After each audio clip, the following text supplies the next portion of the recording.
War is tearing the land apart, and the Empire of the Sun is pushing hard to conquer the whole continent. Their soldiers are storming the battlefield, fighting like hell for their emperor. At one of the key strongholds, Sun troops threw up ladders trying to climb the castle walls and wipe out the enemy archers. But yeah, that didn't go as planned.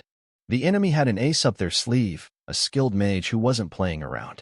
He was blasting everyone who came close with these massive magic orbs, turning the ladders into grave markers. Now here's where it gets interesting. Way off in the back, there's this commander named Dormant from the Falcon's Beak Battle Company. This man was literally just standing there, puffing on a cigarette like he's watching a sunset. Honestly, for a second, I thought he was sucking on a lollipop. Right next to him was Sergeant Dana from the 2nd Platoon's 1st Squad. She pointed out what everyone could see: the enemy mage is no joke. But Dormant's plan? Oh man, it was brutal. His idea was basically, keep sending soldiers at the mage until he runs out of mana. That's it. No strategy, no fancy tricks, just body after body until the guy's magic burns out. Effective, if your conscience can handle it. And right in the middle of all that chaos, our guy shows up, sword in hand, eyes locked on the battlefield. This is Sergeant Bucky from 1st Squad, 2nd Platoon. No hesitation, no questions. He just charges straight in like a one-man army. Not even Dormant could stop him. While Bucky is making his move, over by the walls, the enemy captain walks up to the mage and thanks him for holding the line. He says if it weren't for the mage, their whole defense would have crumbled already. But the mage? He's not doing this out of loyalty. He's just repaying a debt to the Empire of the Sun, who destroyed his kingdom. Maybe the so-called glorious empire isn't as righteous as it claims to be. That's a whole story we'll get into later. Back to Bucky, the man gathers power in his legs, launches himself so hard that the ground literally cracks, and lands right on top of the enemy wall. He makes a bold announcement: the great emperor is offering one last mercy. If they surrender now and worship the sun, they'll be allowed to live as citizens of the empire. A final chance at life. That message didn't sit well with the mage. Furious, he fires off one last attack at Bucky, but he never stood a chance. In the blink of an eye, before anyone could react, Bucky slices clean through and beheads him. Just like that. The rest of the enemy soldiers panic and charge at him, thinking they can overwhelm him. Huge mistake. Bucky activates the rune of fire on his sword, Ignition. Flames erupt, and with his fire sword technique, he unleashes the second slash, a wave of fire that incinerates everyone in his path. And he's not done. He follows it up with the first slash, the half-moon strike, a wide-range slash that cuts down even more enemies in one clean motion. This man isn't just a soldier, he's a walking legend. The war hero of the West. Dormant sees the whole thing unfold, and he knows this is the turning point. Without hesitation, he gives the order to every unit under his command: sacrifice everything for the sun. Let's rewind for a second. We're now in solar year 98. That's when the newborn Empire of the East, known as the Empire of the Sun, rose under the rule of their emperor and kicked off a full-scale war to conquer the entire continent. With unmatched military power, their forces just kept moving forward, crushing anything in their path. Fast forward to solar year 116. Only 18 years later, and they've already taken control of half the continent. And today? The Empire celebrates its 6th major victory. But don't get too caught up in the celebration, because not everything is sunshine and glory. Now let's head back to our main guy, Bucky. Even though they won, something didn't sit right with him. He looked around at the aftermath, at all the bodies lying there because of him. You could see it on his face: anger, regret, conflict. That's when Private Mint and Corporal Barrick showed up. They told him that the company commander was looking for him, and there was an important announcement he needed to hear. Bucky quickly put on a smile, trying to play it cool so they wouldn't get suspicious, and told them they did a great job. But they knew the truth: they didn't do anything. The victory was all thanks to Bucky. But then, out of nowhere, something happened. Among the corpses, a kid, no older than a teenager, was hiding with a dagger in his hand. He suddenly lunged at Bucky. I swear, Bucky could have dodged that. He had the chance. But he didn't move. The kid stabbed him, straight up. Barrick immediately slammed the kid to the ground, and without thinking twice, he killed him. Bucky wanted to say something. He wanted to stop it. But he didn't, and you'll understand why in just a bit. Now let's shift scenes to the western border, at the Falcon's Beak Battle Company outpost. This is where Bucky was called in by Commander Dormant. Word had already spread that a kid managed to wound the war hero of the West, and Dormant wasn't happy about it. He was clearly frustrated, saying Bucky still hesitates at the tip of his sword, like he's forgetting he's just supposed to be a weapon, not a man. Bucky tried to brush it off, saying he was caught off guard. But we know the truth. He let that stab happen. He chose not to dodge it. Dormant then got to the point. The reason he called Bucky in was because of an announcement from the higher-ups. Bucky's squad had been chosen to represent the Western Battle Company, Falcon's Beak, in a joint operation that brings together squads from across the entire empire. This is a direct imperial order. Dormant made it clear this mission is so top secret that even he, the company commander, wasn't given the details. Sounds like a big opportunity, right? A shot for Bucky to finally reach his dream, to become a special class warrior. But hold on, because things are way deeper than they look. That dream? It's not what you think. The truth is, Bucky's motivation is something far darker. Before long, the entire Empire of the Sun might become his real enemy. Just wait, it's all going to make sense soon. Later that night, Bucky returned to his tent. He stripped off his upper clothes, and what we saw was brutal, his whole upper body covered in scars and old wounds. Lying beside him was a necklace, clearly something important. He whispered an apology to his sister, then unwrapped the bandages from the stab wound that Kid gave him. And then, he started hitting it, over and over, making the wound worse. Like he was punishing himself, trying to feel the pain he thought he deserved. And there it was, the truth he's been hiding. That kid reminded him of his own little sister. Same age. And Bucky couldn't save him. He just stood there as Barrick killed him, and now that guilt was eating him alive. That's why he kept hitting the wound, because he felt too weak, too broken to stop it. And then we get the real bombshell. The truth Bucky's been hiding all this time. He isn't loyal to the Sun Empire. Not at all. Deep inside, he's a traitor. He's been fighting for them on the outside, but inside, he's been waiting for the moment to make them pay. His true goal is to overthrow the Emperor. After 3 full days of marching through freezing snow, our squad finally made it to the northern region, heading toward the Falcon's Wing. The cold was brutal, and poor Mint was shivering nonstop. It was her first time this far up north, and she wasn't ready for that kind of chill.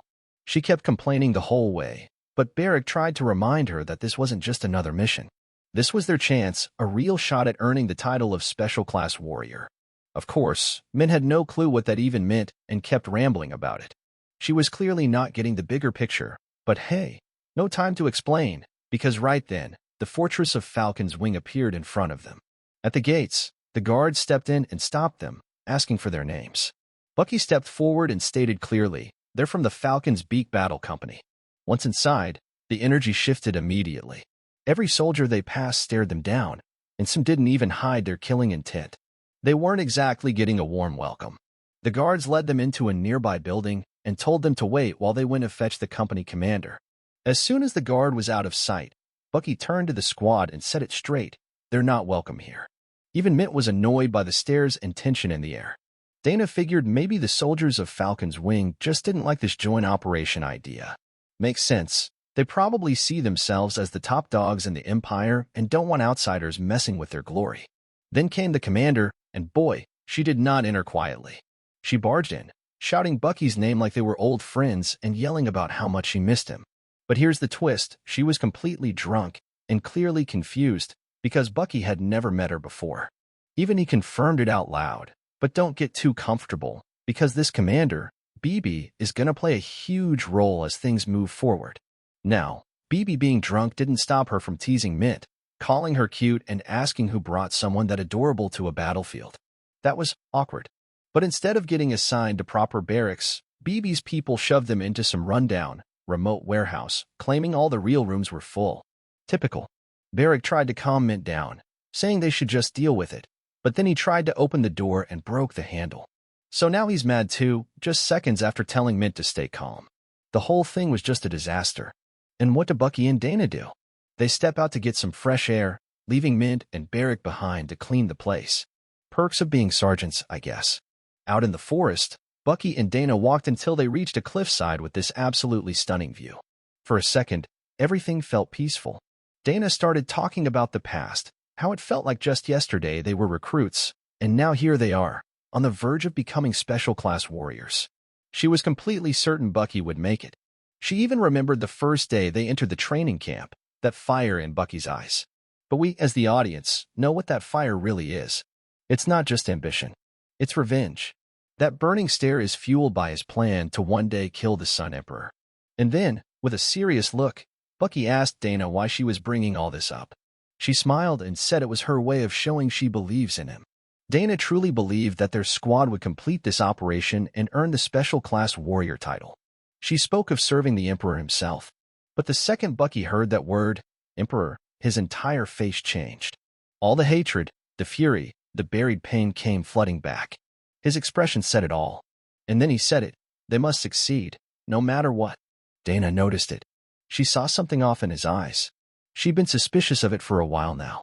Just as she was about to bring it up and ask him directly, out of nowhere, a masked figure ambushed them, landing a clean hit right on Dana's shoulder. The ambush was brutal, but thanks to Bucky acting fast, he blocked the masked attacker's blade just before it could do more damage. But then, surprise, a second masked person jumped in, going straight for the kill. Bucky quickly ducked low, countered, and shoved both of them away. But hold up, it wasn't just two anymore. Suddenly, four masked enemies stood before him, and Bucky had to take them all on while protecting an unconscious Dana, who was bleeding heavily after taking a hit. She collapsed to the ground, and now it was up to Bucky to fight and guard her at the same time. One of the masked attackers, the one carrying a spear, dashed in. Bucky reacted instantly, activating the rune of fire and blasting the guy back. But something was off. Bucky realized he couldn't sense their presence until they were already in front of him. These weren't just random assassins, they were seriously skilled. One of them, seeing Bucky deep in thought, told him to stop overthinking, because their mission was simple: kill Bucky. Two of them charged again. Bucky responded fast, using his fire sword's second slash and cut both of them down. The third attacker, a big one wielding a great sword, rushed in next. But Bucky didn't hesitate. One clean slash, and the guy was down. But here's the catch, all of that was just a distraction. A setup. While Bucky was dealing with the others, the spear guy had been charging up his technique. And by the time Bucky noticed, it was already too late. He was right in front of him. The spearman unleashed the thunder spear, and boom, a huge explosion lit up the forest. Meanwhile, back at the warehouse, Barrack and Mint were still cleaning. Barrack heard the explosion and got concerned, but Mint was too annoyed to care.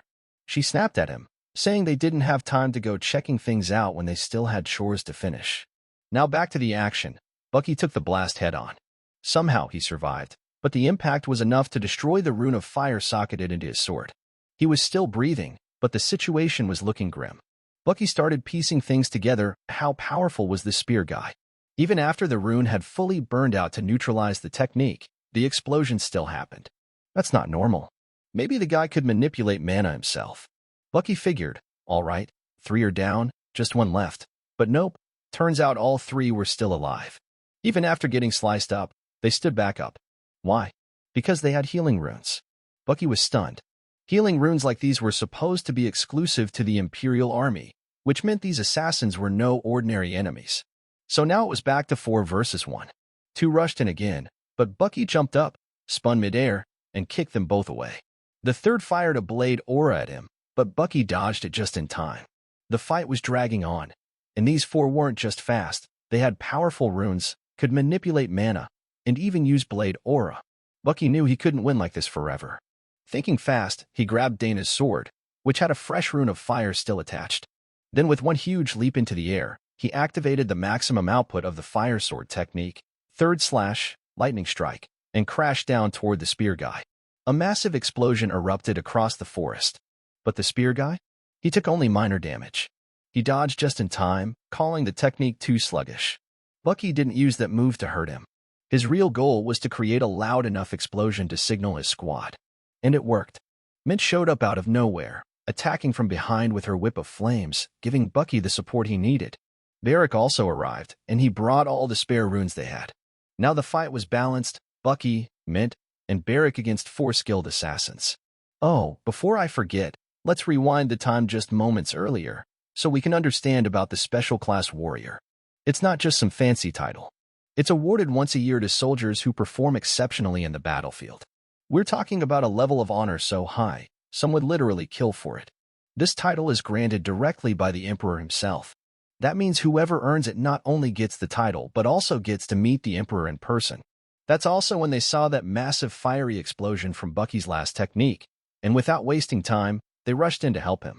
Now fast forward back to the present. Bucky, standing tall over Dana, explained what just happened. The moment Dana got slashed, she didn't just pass out from blood loss. Something had to be on that blade. Poison or maybe a special effect. Either way, it knocked her out cold right away. Bucky quickly brought his squad up to speed. The spear guy in the back? He's clearly the leader. Bucky figured out that guy could control mana, gathering lightning into his spear before discharging it. But the process takes time, so the other three? They're just distractions to buy him that time. Just as the tension spiked and everyone braced to fight, boom, Commander BB showed up, healing Dana on the spot. And not just Dana, she healed everyone who'd been injured. Makes sense though. BB serves under a captain who's known to have the best healing mana in the entire Empire, second only to the Emperor himself, who's honestly more like a god than a man at this point. That whole battle? It was actually a test for Bucky, who he passed. But don't get too comfy. This test is only the beginning. There are layers of secrets about to unfold. Then BB introduced the masked folks they just fought. These weren't random assassins. These were elite soldiers from Falcon's Wing. The spear guy? That's Corporal Pats. And right away, he started throwing shade at Bucky's team, calling it disgraceful to fight alongside the Falcon's Beak Battle Company. Mint wasn't having it. She snapped back, pointing out how they ambushed them, outnumbered them, and still had the nerve to act cocky. She glared at Pats and said if it had been a fair fight, she would have finished him herself. Brutal.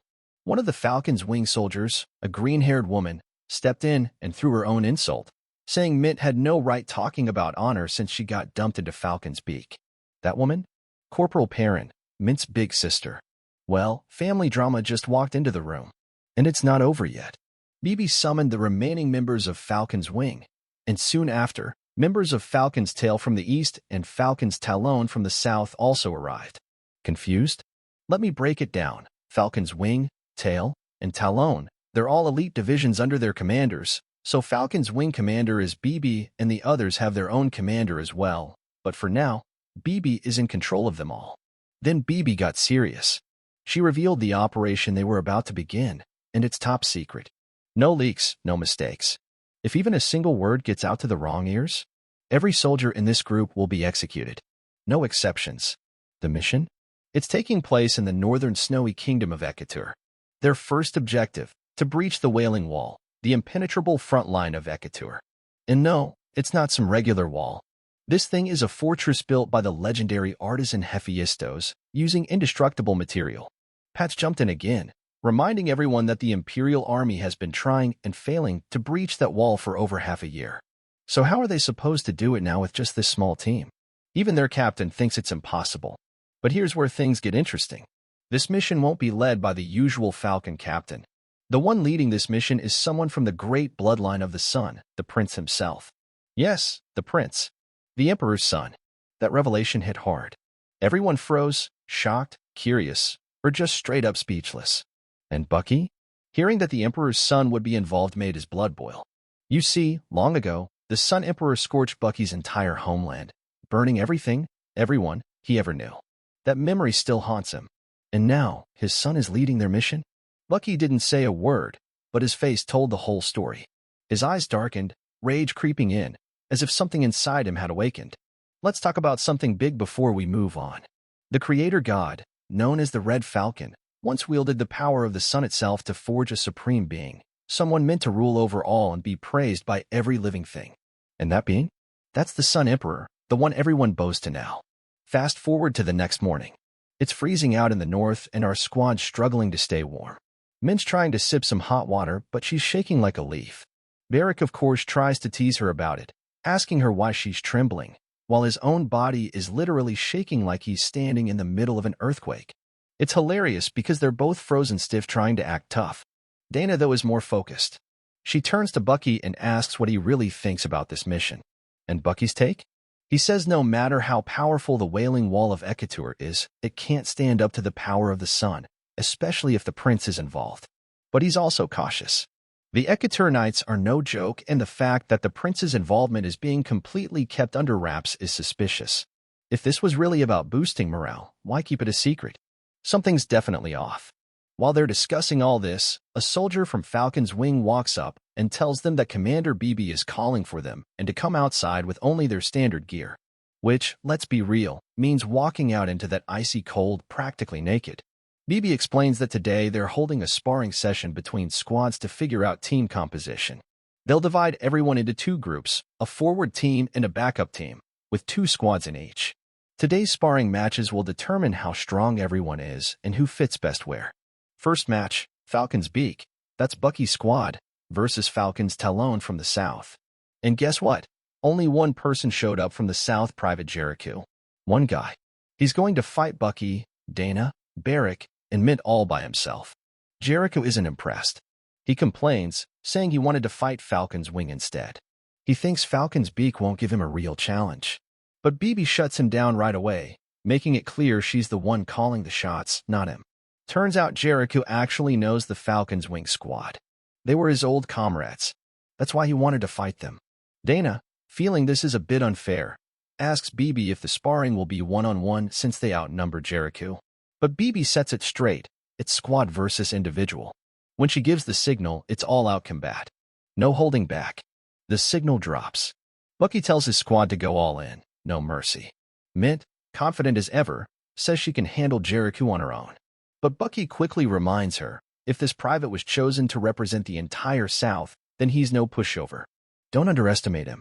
The fight starts. Mint and Barrick launch a coordinated attack, but Jericho doesn't even flinch. He uses a mana skill that repels both of them instantly. Then just like that, he teleports behind Bucky and is about to strike. Before the blow lands, Dana jumps in and blocks the attack, saving Bucky in the nick of time. Now Jericho's facing 2 sergeants and 2 squadmates, and he's still holding his ground. Even Pats wants to step in and stop the fight, but BB blocks him, saying she's watching closely and there's no need to interrupt. Mint and Barrick try again, charging from both sides, but Jericho just waves his hand and sends them flying again. Turns out he's using telekinesis too. Bucky knows he needs to break this down. Jericho's pulling off teleportation and counters like it's nothing. Could he be using multiple types of mana? It definitely looks like his powers activate with specific hand gestures, and Bucky's catching on fast. Jericho, clearly bored, takes it to the next level. He pulls Bucky toward him with his ability and tells him straight, if you don't block this, you're dead. Every person is born with a unique talent. Some have a gift for music, others are incredibly creative, and some are just naturally strong. Most people spend their lives using whatever talent they're given. But there are a rare few who are born with something far beyond the ordinary. Abilities that look like magic. Some can control blazing fire, others can fly through the air, or move faster than the wind itself. These rare and extraordinary gifts are called mana. Now back to the fight. Even though Bucky was being pulled in by Jericho's ability, he didn't panic.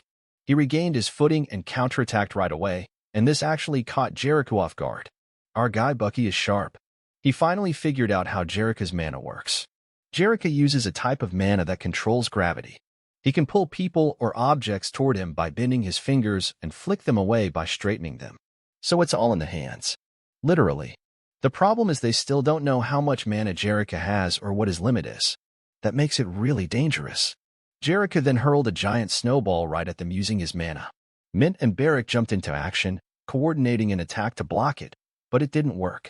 From behind, Dana tried to land a surprise hit, but Jericho quickly pulled himself into the air using gravity and countered again, this time injuring Dana.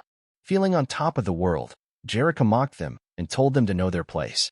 That one line hit Bucky hard. It was the exact same thing the Sun Emperor told him while burning down his people. That moment triggered something deep inside him. Now Bucky was furious. He told his squad to stay out of it.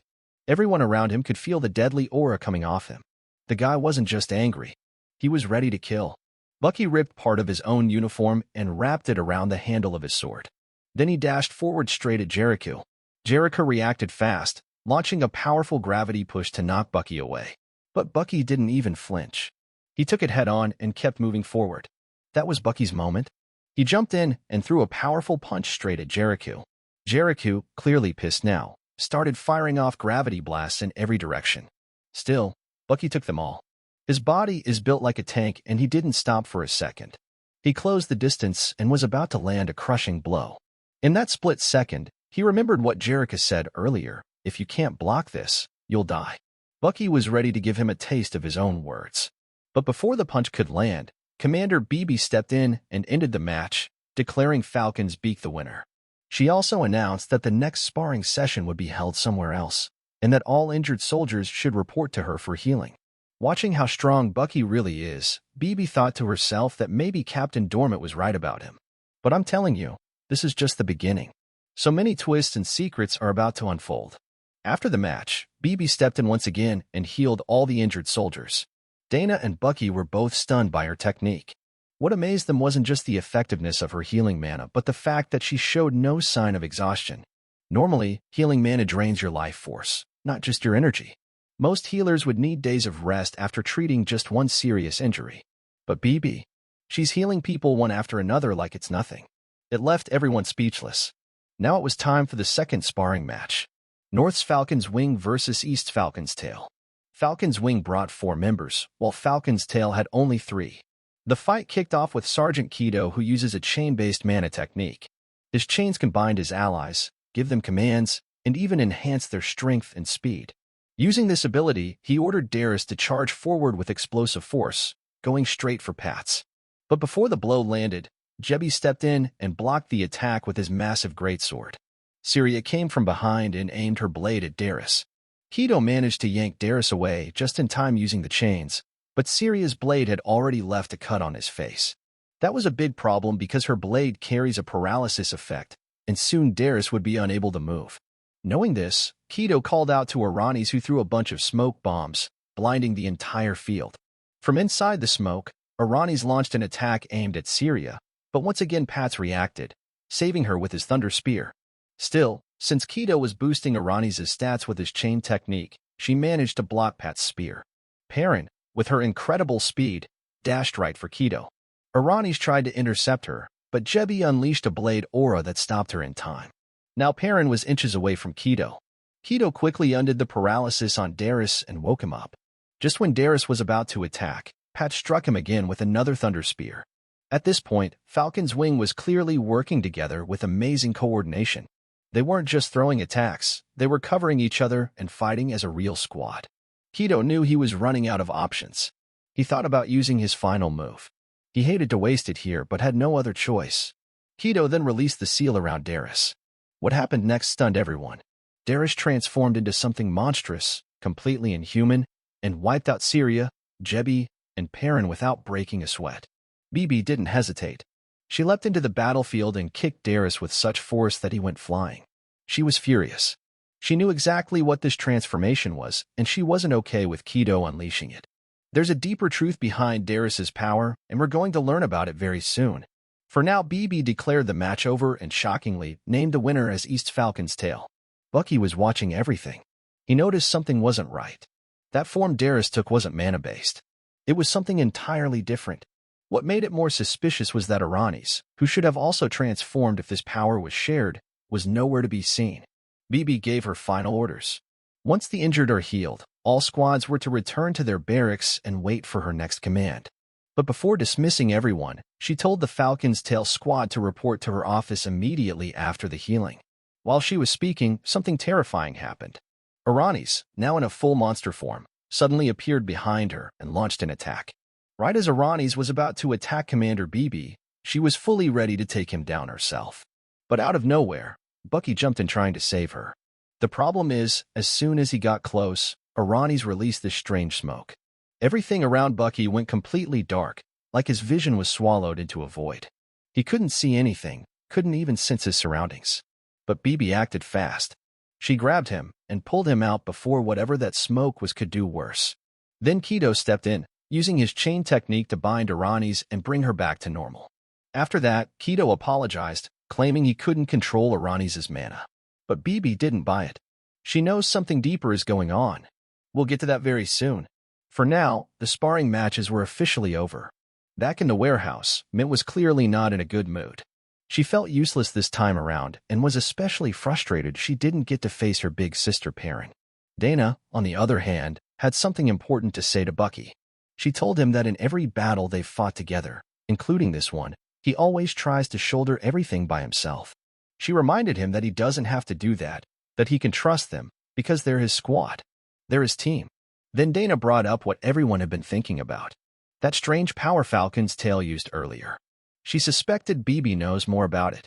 Bucky agreed, admitting that whatever that power was, it felt disturbing. like hearing the sound of someone screaming inside his soul. Now switching to Bibi, who was having a private conversation with Kido. She straight up asked him if their captain was still continuing that research. The same one behind those monstrous transformations. After seeing both Irani's and Darish transform, she was convinced that their captain is dangerously close to completing it. Kido stayed quiet, saying it was classified and he couldn't reveal anything more. Bibi wasn't happy, but she didn't push further. Later that night, everyone was finally about to sleep. The mood was quiet, but not for Bucky. He couldn't sleep. Sitting there alone, holding on to a necklace, memories started flooding back. This was our first real glimpse into Bucky's past and what drives him. We go back in time to a younger Bucky, running through the woods with his sister May. They were heading toward a secret hideout Bucky had discovered. May was panicking, warning him that if their dad found out they snuck out of the village again, they'd be in serious trouble. But Bucky didn't care. He hated being confined inside the village. He always wanted to explore the outside world. They arrived at the hideout, which was just an ordinary cave. May wasn't too impressed. To her, it was just a cold, empty place. But Bucky was excited. To him, it was freedom. You see, Bucky and May are part of the Nagai tribe, a clan that lives hidden away and is very strict about not venturing out. Inside the cave, Bucky lit a torch, eager to show May what he found. But that excitement vanished in an instant. There was someone already inside. A man collapsed on the ground. Bucky threw the torch toward him to get a better look. Turned out, it was just a young man, weak and barely conscious, begging for water. After Bucky and May helped the collapsed man by giving him some water, he thanked them for saving his life. He told them he's been traveling all around the world, searching for something important. That alone lit a spark in Bucky's eyes. This kid's always wanted to know about the outside world. So, of course, Bucky started throwing questions left and right. He asked if places like the Kingdom of Ekatur are real, or the lava sea of the Kingdom of Pabia, or the storm mountains from the legends. The poor kid was practically glowing from excitement. The man just smiled and began sharing all kinds of stories from his travels. Bucky and May sat there listening closely, completely mesmerized. Bucky couldn't believe how incredible the world outside was. He even got a little frustrated, blaming his tribe for keeping him locked away all this time. But then the man asked a logical question. Shouldn't they be heading back? Their parents must be worried. May quickly stepped in, telling him not to worry, and lied about the location of their village. Bucky didn't like that one bit. He wanted to be honest, but May reminded him that they can't trust outsiders. Revealing the village's location could bring danger. Now listen, I know some of you probably already figured this out, but I'm gonna go ahead and confirm it anyway. That man they helped, the one sharing all those stories? It's Dormant. Yes, the same Dormant who's now the captain of the Falcon's Beak Battle Company. You're starting to see how deep this story goes, right? Now back to the cave. Dormant noticed May's necklace and his whole vibe changed. He looked at it like it meant something way beyond just a simple gift. May said it was from their mom, but Dormant's face turned serious. Then, almost without warning, he stood up and said he had to go. Before leaving, though, Bucky told him he could use the hideout anytime. Dormant promised to come back in a week, saying he'd finish the story and even bring a special gift for May. Fast forward a week. Bucky was beyond excited. But May didn't want to go. She warned him again, just sneaking out could get them punished, but revealing their village's location? That was unforgivable. If their father found out, he wouldn't even consider Bucky his son anymore. Bucky didn't care. He was too eager, so he went alone. When Bucky got to the cave, Dormant wasn't there yet. So, the kid just messed around a bit, played in the dirt, even fell asleep. But when he woke up, it was already night. Dormant still hadn't shown up. Curious and a little worried, Bucky walked out of the cave. That's when everything changed. Smoke. Thick black smoke rising into the sky from the direction of his village. Without even thinking, Bucky ran. But by the time he got there, it was already too late. The village was burning. Bodies were everywhere. And right there, lying lifeless on the ground, was his father, burned beyond recognition. And standing behind all of it, the one who caused this? The Sun Emperor. But there was still one hope. May. She was alive. Bucky spotted her. But the Emperor was already in front of her. Then he shouted the same cursed words Bucky would never forget. Know your place. May looked straight at her brother and told him to run. And before Bucky could move, the Emperor incinerated her right there. Bucky collapsed, tears pouring down his face. He wanted to scream, to fight, to do something. But then someone grabbed him from behind, pulled him away, and hid him behind a tree. That person was dormant. Now you understand the reason behind Bucky's hatred. When Bucky woke up, he found himself lying in the cave, the same cave where everything changed. It was Dormant who had saved him. If Dormant didn't pull him out, Bucky would have been burned alive that night. But instead of comfort, what came next was pain. Dormant walked up to him and kicked him hard. He was angry, furious, blaming Bucky for what happened to May. Dormant screamed that if Bucky had brought her to the cave like he was supposed to, she wouldn't have died. He was losing it, full of rage, suffocating Bucky right there. Bucky, gasping for breath, started to remember May's words. And right then, everything clicked. It was Dormant. He was the one who led the Emperor to their village. He brought him there, and now he was acting like the hero. Enraged, Bucky grabbed a stone and smashed it against Dormant's head just to break free. He shouted at him, asking what his real goal was. That's when Dormant froze. He looked deep into Bucky's eyes and saw it. That sudden surge of power. Something dormant inside Bucky awakened.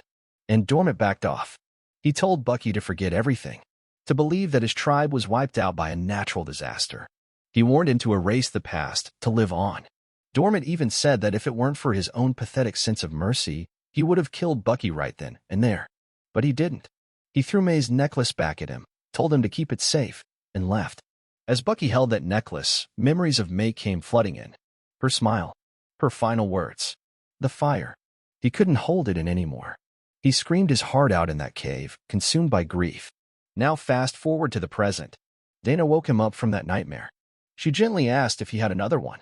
She reminded him to get treated and get ready because morning roll call was about to begin. Then we cut to another scene. One of the imperial servants was bowing in front of a young boy. The prince. This child, this terrifying bloodline of the sun, had a calm but eerie presence. His eyes were covered, and trust me, there's a reason for that which we'll get into later. The servant nervously tried to speak, commenting on how he was surprised by the prince leaving without informing anyone. He kept going, maybe thinking he could casually express his thoughts, but the prince interrupted him coldly. He asked if the servant had the authority to speak like that to him. That moment right there, you could feel the fear rushing through the servant. He immediately bowed deeper, apologizing like his life depended on it. The prince then shifted the topic. He brought up the Falcon's wing captain, Bibi. He assumed she must have finished assembling the special operation team. The servant confirmed it. So the prince ordered him to inform Bibi to prepare the meeting. He wanted to see the chosen team in person. Bucky was completely stunned when he heard they were going to meet the prince face-to-face. And not just that, it was the prince himself who scheduled the meeting. Mitt was beyond grateful and even thanked Sergeant Bucky for creating this once-in-a-lifetime chance to meet the bloodline of the sun. Now when they arrived, the tension was already high. Jebby and Jericho were going at it again with their usual bickering, and just before things could heat up, Pat stepped in to shut it down. Jericho couldn't resist throwing some mockery as usual, but then Bibi showed up. And once Bibi arrives, everyone knows it's time to zip it. She reminded them they are comrades now and made it clear what would happen if anyone dared to defy her again. Once the air calmed down a bit, Bibi got straight to the point and started explaining the mission plan before the prince's arrival. First things first, team assignments. The forward team would be made up of Falcon's beak and Falcon's talon. The rear team would consist of Falcon's wing and Falcon's tail. The operation starts in 3 days. Their first objective is to break through the Wailing Wall. After that, they follow a route leading all the way to the capital. And the final goal is to assassinate the king of Ekatur. You could feel the air freeze right there. Everyone was shocked. I mean, come on. The Empire of the Sun has always been known for its pride and honor in battle. Assassination? That's just not their style. It was unheard of. Bibi continued without missing a beat. She explained the forward team would accompany the prince up the mountain range to the left of the Wailing Wall and sneak into Ekatur from there. The rear team would follow at a distance, staying close but not too close. Corporal Perrin, since she's the fastest among them, would act as the messenger between the two teams. Now Mint couldn't stay quiet anymore. She stopped Bibi mid-briefing. She needed to hear it straight. Was the assassination really the goal? She wasn't letting it slide. Bibi completely ignored her and kept going with the details, explaining how they would avoid combat as much as possible by taking a secure back route straight to the target. But Mint was fuming. She said this wasn't how the Empire of the Sun fought its battles. Assassination? That's disgraceful. If this plan had to go through, then the prince himself should carry the shame of it. And then it happened. The prince walked in. As soon as he appeared, Bibi bowed. Then the others followed. Even Bucky was taken aback. The prince was just a kid. He didn't ignore what Mint said. Instead, he addressed it head-on. He admitted some of them might disagree with the plan, but as the prince of the Empire of the Sun, he asked for their trust and support. With that, the mission was officially underway. Once they arrived at the staging point, BB gave the order for the rear team to stay put. The prince stood before the Wailing Wall, visibly impressed. He pointed out how it made sense that the Imperial Army couldn't breach it after all this time. The thing was made from materials said to be indestructible. Then the forward team, with the prince leading them, set off into the mountains to begin the most dangerous mission they've ever taken on. The prince and the forward team have been running nonstop for 4 whole days and nights, not even taking a single proper rest. Finally, they made it to the last rest stop before their mission hits its peak. Dana was sitting there, completely amazed by how the prince kept going without even flinching. She couldn't help but wonder how terrifying he's going to be when he actually grows up. I mean, if he's this strong now, imagine him at full power. That's when Jerica brought up something strange. This is their final rest stop, meaning they should be right next to Ekatur's capital by now. But oddly enough, they haven't seen any patrols, no scouts, not even a wandering animal. Dana agreed and pointed out that Ekatur is no joke. It's the second most powerful nation on the continent after the Empire of the Sun. Even if they trusted in their Wailing Wall, their defenses shouldn't be this relaxed. That's when it hit Bucky. He finally understood why the prince chose this infiltration plan. Let me break it down for you. For the past 18 years, the Empire of the Sun has stuck to their pride and honor like glue, always going for direct, face-first assaults. So no one, not even a genius tactician, would expect them to sneak in from the back like this. The brilliance of this plan lies in how uncharacteristic it is. Ekatur never saw it coming. Eventually, they reached the capital of Ekatur, the city of Tannable. According to the plan, they disguised themselves as refugees coming from one of the outskirts, just trying to pass through the checkpoint. Now, of course, it wouldn't be a mission without Jerica stirring the pot again. He brought up a huge issue. He said the gatekeepers don't just check your bags, they sometimes check your body too. Which meant someone might end up touching the prince, who isn't exactly fully human. Jerica was furious about that, saying he'd crush anyone who dares to lay a finger on the prince's holy body. But the prince shut him down immediately. He reminded Jerica the goal is to avoid fighting and complete the mission smoothly. Causing a scene at the gate would blow everything up before it even started. Jerica had no choice but to back down and follow orders. Then came the moment of truth. They approached the gate where a guard named Max was doing inspections. Dana stepped up and told him they were from the southern village of Tama, searching for a famous doctor in the city. Max got suspicious, especially when he noticed the prince's face all wrapped up. He demanded to remove the cover and see what was underneath. Thinking quick, the prince let out a cry like he was in pain. Dana stepped in and sold the act perfectly, explaining the boy was caught in a raid by those filthy Imperial soldiers and his face had been left scarred. Max believed it and let them through. But of course, Jerica couldn't keep his mouth shut. He started laughing uncontrollably, totally amused by how the prince acted. Max turned around, confused and suspicious again. Jerica reached for his dagger, and just like that, he was about to kill Max right there on the spot. Let's rewind just a bit and see what Perrin was up to. Using her insane speed like always, she rushed back to BB and reported that the forward team had successfully entered Tanner. With that confirmation, BB gave the green light. The rear team was finally moving out. Now back to the heat of the moment with Jericho. Right before he could even draw his dagger, Max and 2 other guards immediately surrounded him, spears pointed right at his neck, warning him not to move a muscle. Jericho wasn't just being reckless. He did all of this on purpose, just to test the prince's reaction. I know, I've said it before, but seriously, there are layers upon layers of hidden plots waiting for us. Jericho was about to unleash his gravity mana to send them all flying, but before he could act, Bucky stepped in with incredible speed. In a flash, he forced Jericho to bow his head and apologize, saving the situation just in time. Max witnessed that and now knew for sure these people weren't some ordinary travelers. He immediately ordered his men to arrest the whole group, including the prince. The prince was absolutely furious. With just one cold stare from his glowing sun-like eyes, he made Jerica submit completely. That's right. The reason the prince always covers his eyes is because they literally glow like the sun. The guards still had them surrounded and tensions were high when the commander of the city's guards showed up. He walked straight up and told Max to let them go. Max was baffled, insisting these people resisted inspection and were clearly dangerous. But the commander shut him down, saying he could vouch for them. He claimed he was from a village near Tama and fully understood the pain these refugees went through because of the Empire. But hold on a second, Bucky was immediately suspicious. Something about this didn't sit right. The commander saw with his own eyes that they were about to attack, yet he let them walk free. The commander already knew who the prince was and that they were from the Empire of the Sun. And still, he let them go and practically helped them move forward with their mission to assassinate the king of Ekatur.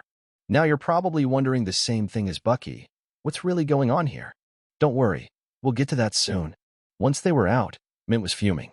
She marched straight up to Jericho, furious at how his actions nearly got them all exposed. She asked the prince directly if Jericho should be executed for what he just did. But the prince wasn't surprised at all. He already knew who Jericho really was. Turns out, Jericho had killed a squad member under mysterious circumstances in the past, and because of that, he was demoted and reassigned to Falcon's Talon combat unit. Then, the prince offered him a deal. If Jericho cooperates fully with this mission, once they return to the Empire, the prince will grant him an official duel, one-on-one. Jericho's true nature came out right then and there. It was like he'd been waiting for this moment. He accepted the offer immediately, no hesitation. Now remember the guard commander from earlier? Well, after letting them go, he went straight to inform the Prince of Ekatur that the bloodline of the Sun Emperor and his squad had entered the capital. The Prince of Ekatur simply responded by telling him to prepare everything and welcome their guest properly. The prince came up with a plan to split everyone up. Sergeant Dana and Jericho were assigned to scout around the royal palace. Barrick and Mint were told to check the vibe in the marketplace. And as for Bucky, he was heading with the prince straight through the residential district. After all that, everyone would regroup after sunset near the northern wall of the palace. Now, here's the thing. This walk with the prince? It was the perfect opportunity for Bucky to strike. Just the two of them, no one else around. If he wanted to kill the prince, this was his shot. While walking through the streets packed with civilians, Bucky couldn't stop thinking about it. He didn't understand why someone with the power of the sun at his fingertips was sneaking around like this. If he really wanted to, the prince could have wiped out everyone in Ekatur in an instant. Then something happened. As they were walking, someone suddenly reached their hand out toward the prince. Bucky immediately stepped in to block them, only to see it was just an old woman. She apologized right away, saying she meant no harm. She had seen them earlier at the checkpoint, and it just bothered her. That's all. She even offered to invite them over for a meal. Bucky was about to decline, a bit on edge, but before he could say anything else, the woman handed them a scarf. Bucky was ready to push it back and maybe cause a scene, but the prince calmly stepped in, accepted the scarf with a thank you, and smiled at her. That moment caught Bucky off guard. He was stunned. You see, Bucky always imagined the prince as a cold figure, just like his father, the emperor. A being worshipped like a god, not someone who would show kindness to a stranger. The old woman then gently took the prince's hand and told him her son once fought the empire as a knight and lost his eye. It was such a raw and honest moment. She had no idea the enemy was standing right in front of her. After leaving, the two of them turned down a quiet alley. Bucky kept watching the prince walk ahead like an ordinary person. That image clashed hard with everything he believed. The rage inside him started boiling. He remembered the screams from his village, the flames, the bodies, the emperor destroying everything. And now, here's the emperor's own son acting like a normal person, smiling at old ladies, accepting scarves. It didn't sit right. Then Bucky realized something. Dana's team should have already reached the palace. Barrick and Mint were still at the marketplace entrance. This alley, this very moment, it was just the prince in him. No witnesses. No backup. This was the moment to strike. His heart pounded. He gripped his blade. He could do it now. He could end the prince right here and walk away. But then it hit him. If he killed the prince and came back alone, his squad would be at risk. They could be blamed. Worse, the mission could fall apart. And deep down, Bucky knew his real goal wasn't just killing the prince.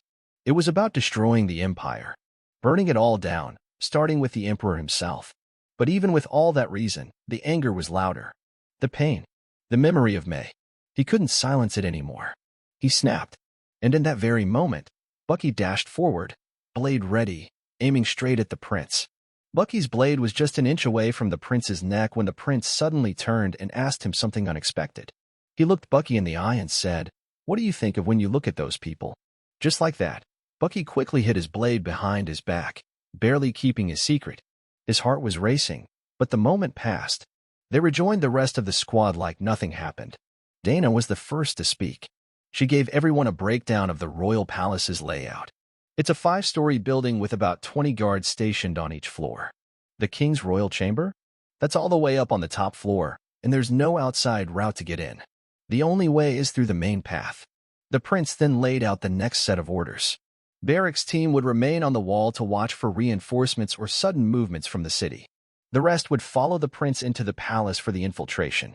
And one very specific warning was given. Jericho was told not to use any large mana-based attacks. This was a stealth mission, and making noise wasn't an option. A short while later, Dana pulled Bucky aside. She had her suspicions. Something about this mission wasn't sitting right with her. Remember that palace guard commander who suspiciously helped them earlier? A guy who should have been loyal to Ekatur, but he helped the enemy instead.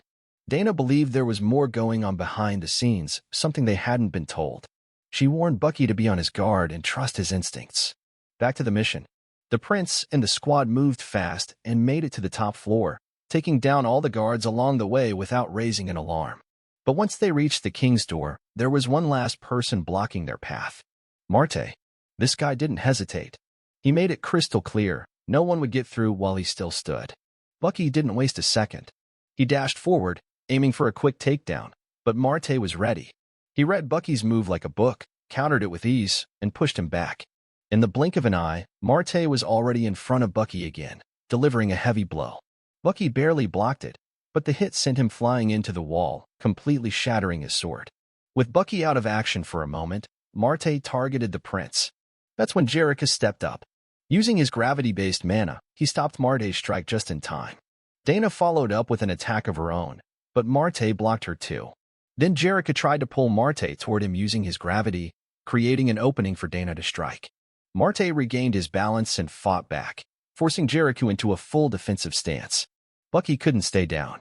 He knew they needed to end this quickly, so he turned to the prince and asked for permission to go all out. The prince gave him the nod. Bucky stood up, focused, and took his stance. Fire sword technique, 4th slash. In one smooth motion, he unleashed a powerful, blazing fast slash toward Marte. The technique looked just like the aura blade used by Falcon's wing. Mint wasn't in the best mood. She felt like she wasn't doing enough. Watching Bucky being the one chosen to stay close to the prince really got to her. Deep down, she was scared. What if Bucky ends up being the only one promoted to a special class warrior and leaves them all behind to serve directly under the Emperor? To her, Bucky means so much more than just a squad leader. Back when she had just joined Falcon's Beak, her first day was a mess. She barely scraped by and ranked at the bottom of her class. No one picked her for their squad. No one except Sergeant Bucky. He saw something in her when no one else did, and that's why she's made it this far. Barrett could tell what she was feeling. He gently patted her head and reminded her that someone like Bucky was always destined to end up at headquarters one day. That's just the kind of person he is. Barrick told her they've got to learn how to stand on their own too. That kind of support helped lift Mint's spirit a little. With that, Barrick went off to check out the other side of the wall. Left alone, Mint's thoughts turned to her past. She remembered how her father used to treat her cold and cruel. He always called her useless. That memory still lingered in her heart, but instead of dragging her down, it lit a fire in her. She made a silent vow.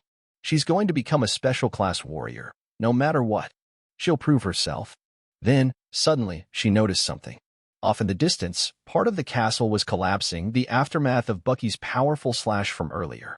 Just then, Max, the guard they encountered at the city gate, showed up and confronted her. He demanded to know what was going on. But before she could answer, Marte, yes, he survived that insane slash. And he wasn't calm about it. He was stunned that Bucky could pull off such a powerful imperial technique, something that should have been impossible. Fueled by anger and pride, Marte declared that no one from their group would leave the palace alive. He was ready to strike again. But just before he could charge in, the royal chamber doors opened. The king of Ekatur stepped out. Calmly but firmly, he told Marte to stand down. Then, in a moment no one expected, the king got down on his knees and surrendered. He looked the prince straight in the eye and asked for mercy. This moment right here left everyone stunned. The king of Ekatur, ruler of the second strongest kingdom on the continent, just got down on his knees and surrendered. Nobody saw that coming. The king said he'd summon his ministers and publicly announced that Ekatur is surrendering to the empire. Just like that. But of course, Jericho saw an opening and tried to go for the kill. He lunged at the king, sword in hand, but Bucky wasn't letting that happen. He stepped in, blocked the attack, and reminded Jericho that pointing a blade at someone who's already surrendered isn't just dishonorable, it stains the Empire's name. Jericho backed off for a moment, but before anyone could catch a breath, Marte jumped in trying to take them both out. They dodged the attack, but now things were even more tense. Marte was furious and told his king to get up, to not lower himself like this. But the king wasn't backing down. He explained that in just 2 years, the Empire of the Sun had already taken half of Ekatur's territory.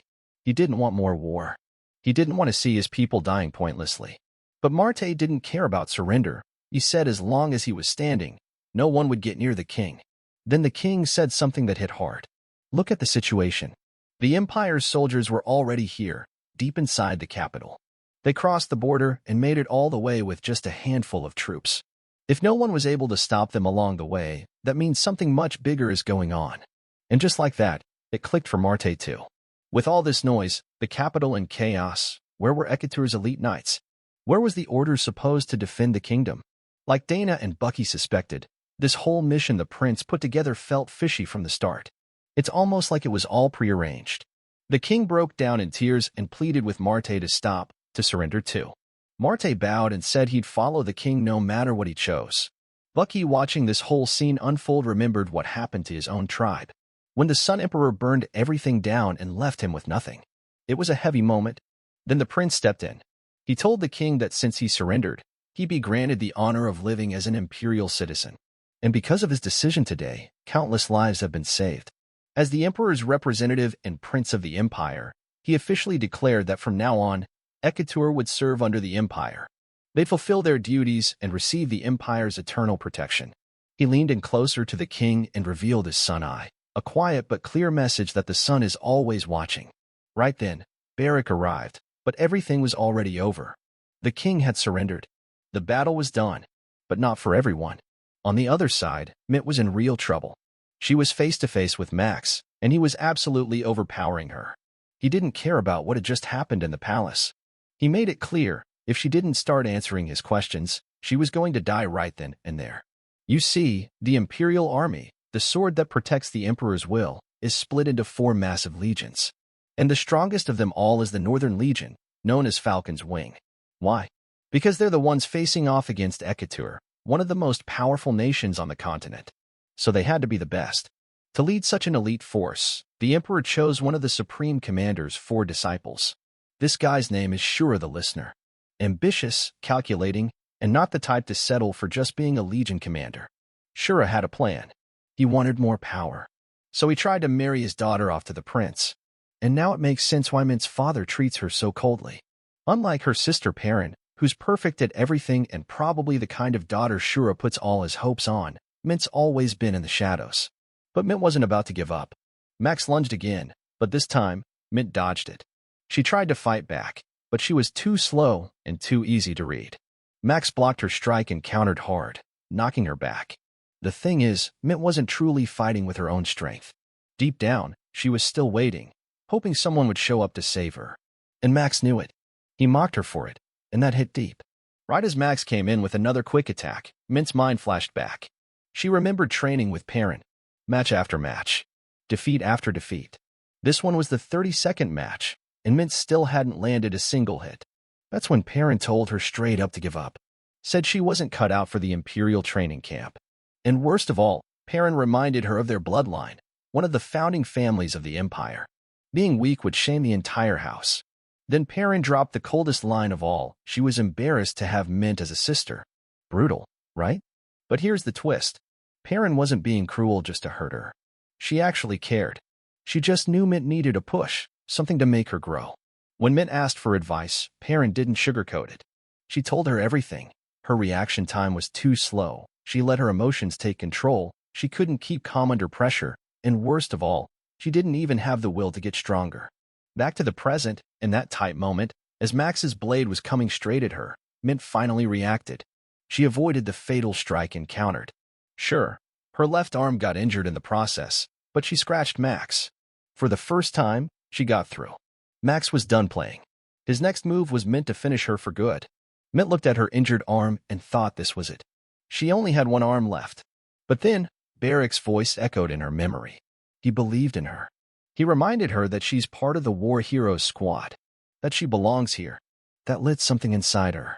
With everything she had left, she charged in. Max did too. The two clashed.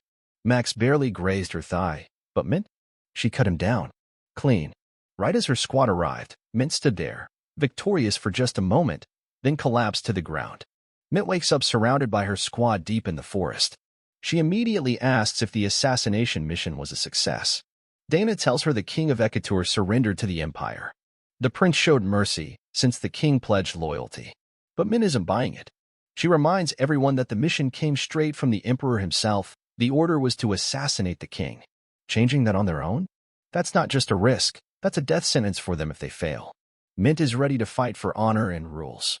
Then the prince steps in, saying yes, the mission came from the emperor, but the actual operation is under his command now, and he takes full responsibility. He thanks them for following orders. Mint pushes further, questioning the prince as a loyal knight of the Sun Empire. She wants to know how this mission fits with the Empire's code of honor. For 18 years, they've been taught the Empire never wins by sneaky tactics or assassination. The Emperor demands honorable, direct combat, no hiding in the shadows. Before things get heated, Barrick steps in, forcing Mint to bow and apologize for her bold words. The prince then explains something big. His father, the Emperor, rules by instilling fear with overwhelming power, burning everything to the ground to keep control. But the prince has a different vision. He believes no one has the right to trample on human lives, not his father, not himself, not anyone. This mission isn't just about war, it's the start of a new empire. Bucky is stunned. The Emperor is basically a god, and his son should be just like him. But the prince is saying things no one expected. Mint, still defiant, calls the prince's ideas rebellious and treasonous. Suddenly, Bucky senses danger and rushes to protect Mint and Barrick. From behind, Ekatur's Night Order led by the king's son Caesar appears. This is where things get really suspicious. The Night Order stayed quiet all this time and only showed up after the king surrendered. Caesar is furious, declaring he will avenge his father in the prince's name. What's crazy is the king of Ekatur, who just surrendered, is now dead. And of course, the prince and his squad are being framed for it. Before we get back to the action, we need to understand who these guys really are. The Ekatur Night Order, also known as the Blue Reapers, isn't just some regular force. Under the leadership of King Leaser, who's considered the greatest ruler in Ekatur's history, they built a reputation as a terrifying force that swept across the continent.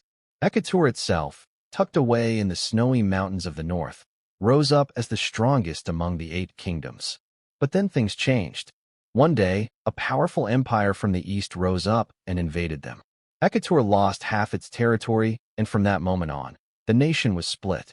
On one side, you had the moderates who just wanted peace because they feared the empire's strength. On the other side was the younger, more aggressive group who were ready to fight and resist no matter what. Now fast forward to Caesar accusing Bucky and the squad of killing the king. Suddenly, everything starts clicking in Bucky's mind. The palace guards they faced weren't elite knights, just regulars. They crossed enemy territory with only a handful of soldiers, and not a single elite stood in their way. Not only that, Dana had warned Bucky this mission fell off. So now hearing Caesar make that accusation just seals it. Bucky bursts out laughing, but not from amusement. He's furious. He's finally connected the dots. Caesar, now crowned the new king, planned all this. He knew the prince and his squad were coming, made sure security was light, and framed them for his own father's death. But hold on. Don't think this is the climax, because this is just one layer of something much bigger. We're only scratching the surface. Now back to the action. Caesar gives the order, his knights charge in, and the battlefield ignites. One of the knights charges straight for them, but Bucky and Dana intercept. Bucky lands a claw slash and drops him instantly. Another knight targets Mint, knowing she's injured, but Barrick jumps in and shields her. Jericho? He's completely in his element, thrilled to be slicing through enemies, and declaring this is what a special mission should feel like. Meanwhile, one of the commanders standing next to Caesar brings something up. He reminds Caesar that the man who leaked the information about the prince's arrival is still out there. And trust me, you'll want to remember this man. We'll get to him soon enough. Bucky and Dana keep fighting, but the knights just keep coming like an endless tide. Barrack is starting to get overwhelmed, and Bucky has to keep rescuing his squad again and again. Realizing they're getting cornered, Bucky yells to Dana to protect the prince while he makes a path out. But then it happens. Caesar swings his weapon, something like a kusarigama, and in one clean strike, he beheads Barrack right in front of everyone. Bucky's rage boils over. He loses his focus for just a second, and one of the knights takes advantage, lunging at him. But Dana, once again, throws herself in and saves him. She shakes him up, telling him to pull himself together, reminding him what matters now is protecting the prince and getting out alive. Bucky listens. He charges forward, grabs a spear off one of the knights and hurls it straight at Caesar, but the knights surrounding Caesar block it in time. Now Bucky's on full defense as more knights surround him, attacking from all sides. In the middle of it, Caesar sees an opening and launches his kusarigama once again. But Dana, loyal and brave, jumps in and takes the hit for Bucky. In that chaotic moment, Bucky's mind flashed back to his childhood. After the Emperor wiped out his tribe, he was just a kid left with nothing. No home, no family, just hunger and the will to survive. So what did he do? He stole food from shops. And every time, he'd get caught and beaten. But in one of those alley corners, dirty and bruised, he met someone just like him, Dana, a fellow tramp, trying to survive like he was. That's where their bond began. Back to now, Bucky screamed Dana's name. The moment he saw her collapse, bleeding out, something inside him snapped. He threw off every knight around him and rushed to her side, holding her in his arms, desperate. On the other side, Mint was clutching Barrack's lifeless head, frozen in shock. The knights started closing in on her. But Jericho, wild with fury, slashed his way through and saved her just in time. He was furious too, not just because of the death, but because the prince, the one with the power of the sun, was still just standing there, watching, doing nothing. Dana was bleeding badly, and they were running out of time. So Bucky turned to the prince. He begged him to use his power. If he just used it now, if he wiped out Caesar and his knights, Bibi was nearby, and her healing mana could save everyone. But the prince refused. He said if he used that power now, he'd destroy the entire reason behind this mission. It would ruin everything. The prince suddenly went quiet. Something shifted in him. For a second, he remembered his mother. And right then, one of the knights tried to assassinate him. The blade slashed across the prince's face. Only it didn't cut him. It just sliced off the cloth covering his eyes. That's when it happened. The prince's sun eyes were revealed, glowing with terrifying light. The ground around him cracked, and in a blink, the knight who attacked him was turned to ash, annihilated instantly. And now the prince started to change. His body began to surge with power like a bomb ready to explode. Caesar realized what was happening and yelled at his knights to kill the prince before it was too late. But it was already too late. The prince had triggered something deep inside him, his survival instinct. Not just a reaction, but a complete takeover. A defensive fury born from pain and trauma. Bucky knew what was coming. He screamed for Mint and Jericho to run. Get away. Now. They took off, running through the smoke and blood. But then Mint's leg injury gave in. She stumbled and fell. And just as the knights charged the prince, they saw it too. That they were too late. That death had already come. The prince clenched his fist, and in that moment, the knights were erased. Like they never existed. Then came the blast. A huge fire explosion erupted from around him, burning through everything in its path. It swept across the battlefield, scorching the ground and everyone caught in it. Bibi, from a distance, saw the explosion. She knew exactly what that was. The prince had awakened his true power. But in the middle of all that, Mint, still on the ground, couldn't escape. She got caught in the explosion, couldn't make it out. When the flames settled, when the dust began to fall, the prince stood there. His face was twisted. He wasn't the calm and composed boy anymore. A creepy, dark smile spread across his face. This was no longer the same prince who spoke of mercy. This was his true self, just like his father. A monster born from the sun. Perrin saw that massive explosion in the distance, and without wasting a second, she kicked in her speed-based mana and took off like a flash. One thing was on her mind, her little sister, Mint. The scene was heartbreaking. Bucky's entire squad, all wiped out. He was the only one left standing, barely. Dana was still alive, but she was fading fast, losing more and more blood by the second. Caesar, who had been further away, didn't escape either. The sun's power burned through half his body. He was barely holding on. And in those final moments, he remembered what he did. How he stabbed his own father in cold blood, believing it was necessary to unite the shattered kingdom of Ekatur. He thought taking the crown and restoring the kingdom's glory was worth that sacrifice. But right before the old king died, he warned him, told him not to defy the empire, that he had no idea how terrifying the power of the sun really was. Well, now, Caesar understood. He understood too late, because the prince unleashed his power again, and this time, Caesar was completely erased, gone without a trace. Once the prince came back to his senses, he looked around and saw the destruction he caused.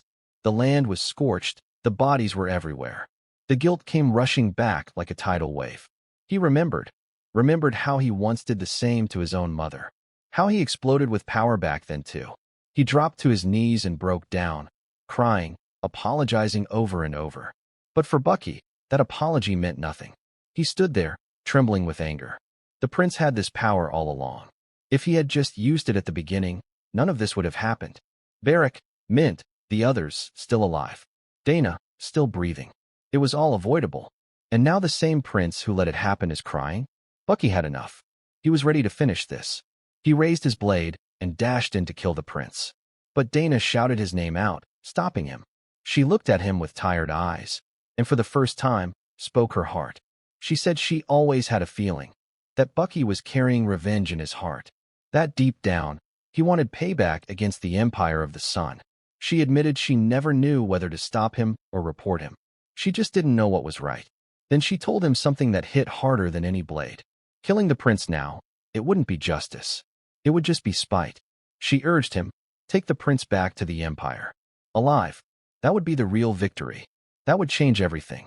She smiled faintly, said she was sorry, and that no matter what, she'll always be cheering for him. And just like that, Dana's light faded. From behind them, Perrin arrived. She had heard everything. Perrin stood there, demanding answers. She had heard everything, every word Dana said before she passed. But Bucky, with sorrow in his eyes, gently closed Dana's eyelids and told Perrin it wasn't something she needed to worry about.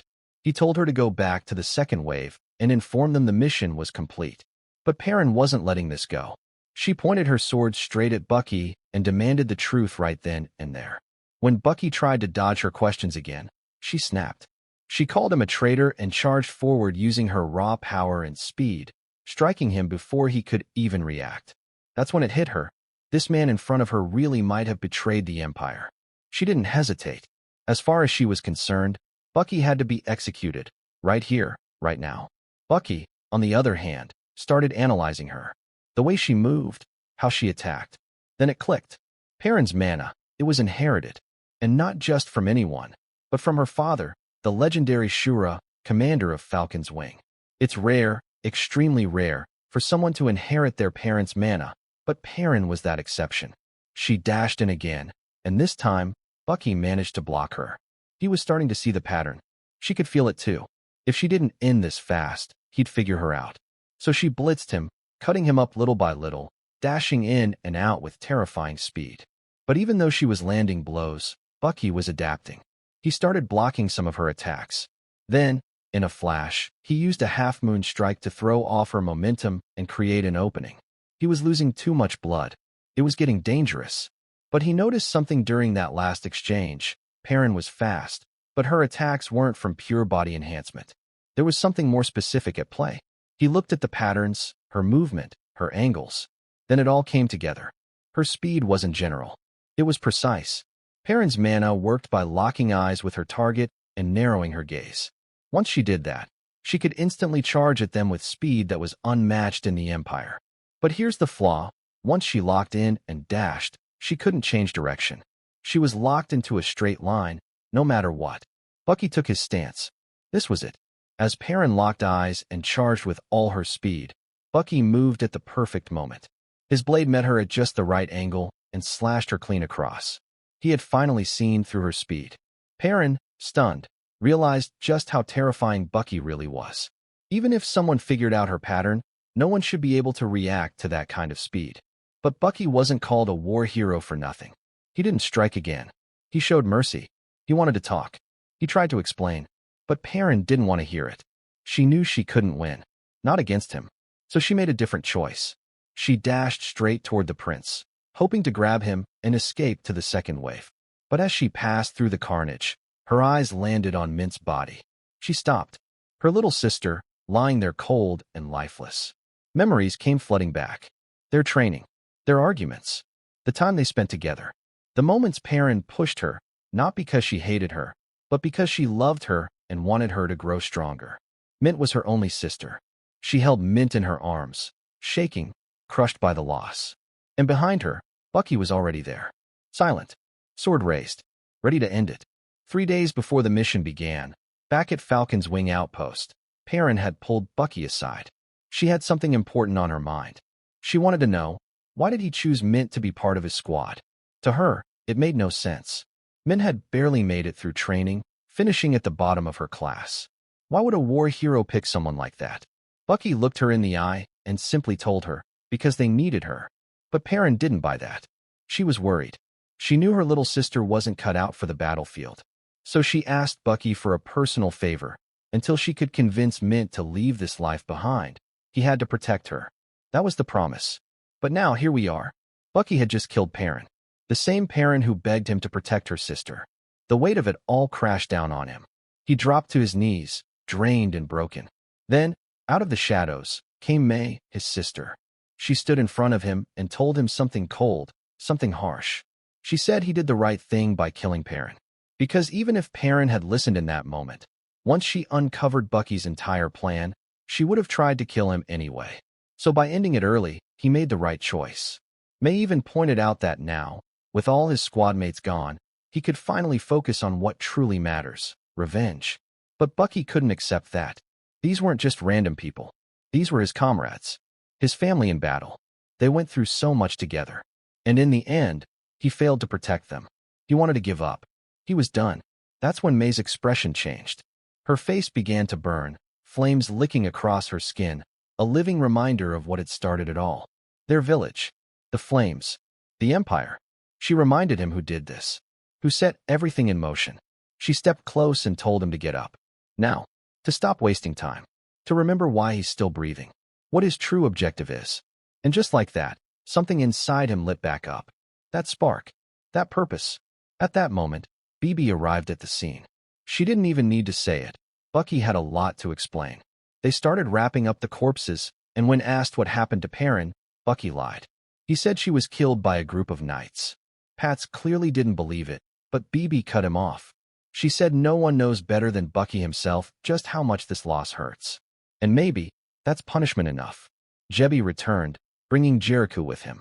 Somehow, even after getting hit by the prince's sun power, Jericho had survived. Burned and bruised, but still breathing. With that, BB declared the special operation was officially over. The prince was still unconscious, and there was no time to waste. She ordered everyone to retreat and head back to base. Now let's shift. Far away, inside the golden halls of the Empire, the prince's personal servant was kneeling before the Emperor of the Sun. He was recounting everything. Every moment, every casualty, every twist that unfolded during the mission. The Emperor, seated calmly on his throne, looking more like an ancient sage than a warlord, listened in silence. Then he spoke. Just one order. Bring me the sergeant who saved my son. Bring me Bucky. Back at base, Bucky couldn't shake it off. The silence was heavy. He walked through the warehouse, every step echoing with memories. He saw their faces, Barrick, Mint, Dana. Everything they shared, every moment they laughed, fought, bled together. It all came rushing in. He made it back, but they didn't. He sat down on the edge of his bed, eyes empty, sleep nowhere in sight. And then, the weight of it all hit him. He cried. Quietly. Alone. Elsewhere, Dormant came to see BB. He offered his condolences about Perrin. He didn't sugarcoat it. Told her straight. Even after all these years, losing people never gets easier. But BB? She stayed composed. Said they've come too far to mourn every loss. Dormant didn't press it further. He just got to the point. He asked her, what does she think of Bucky? BB wasn't sure how to answer. She admitted he's different. That much is clear. but she couldn't say if that's a good thing or not. Now, for those of you keeping up, you probably get the weight behind that question. Dormit knows exactly who Bucky is. He was the one who saved Bucky from the Emperor all those years ago. And now he's asking Bibi what she sees in him. You can connect the dots. If not yet, don't worry. It'll all become clearer as the story unfolds. Before Dormit left, he gave her a little friendly jab. Told her to go easy on the booze. Bibi didn't hold back either, fired right back at him. Says the Chainsmoker. Classic. Dormit then went straight to Bucky. Found him sitting there, completely lost. He told him straight, "You've got 10 minutes. Wash up, get changed, and assemble." 10 minutes later, they stepped outside. Dormit activated a teleportation rune that linked straight to the Imperial capital. He turned to Bucky and dropped the big news.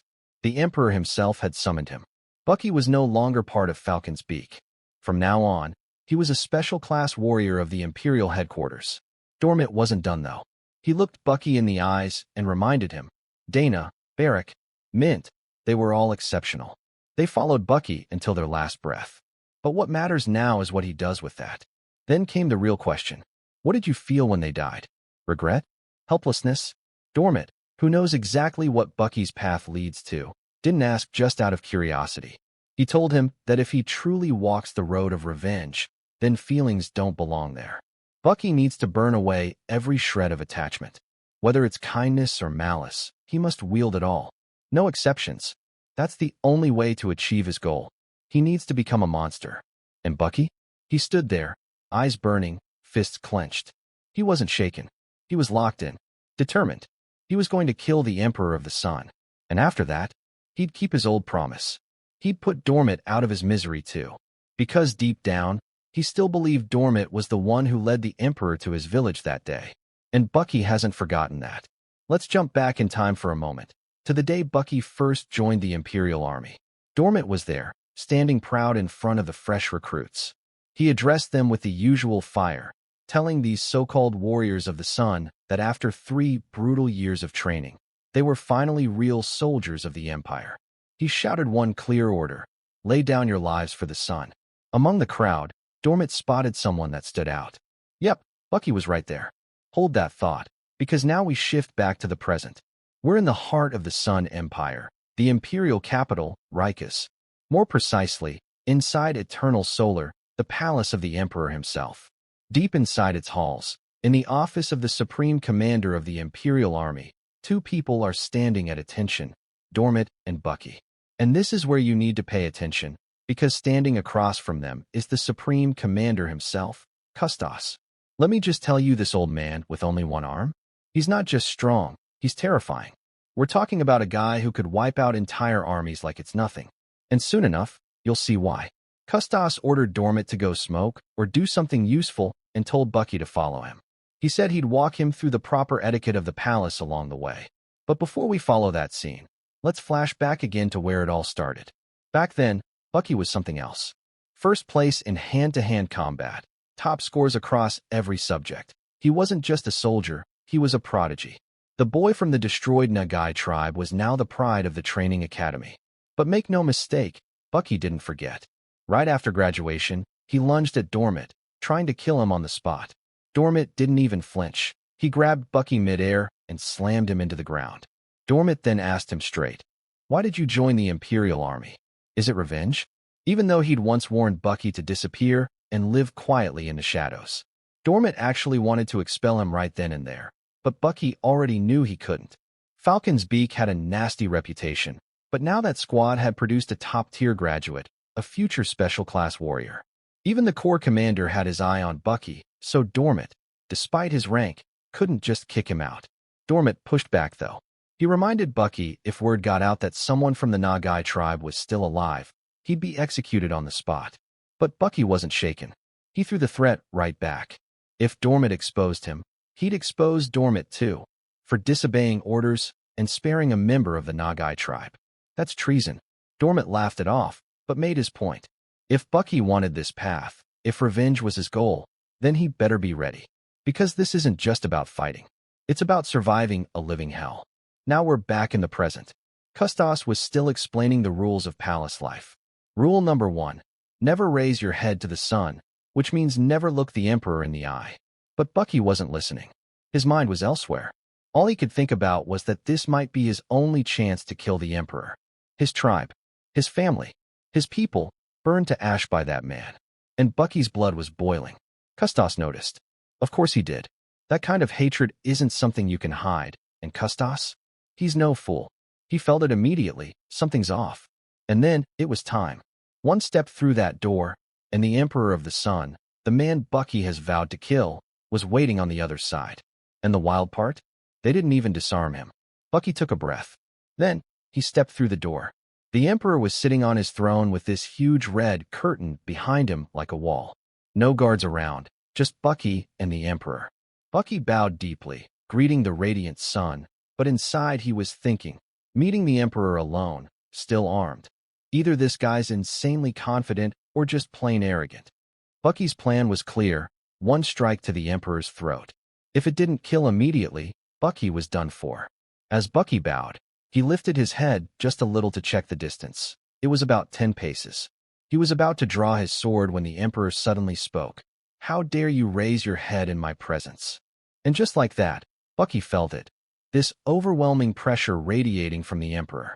It wasn't just power, it was pure force that made Bucky's mind go blank.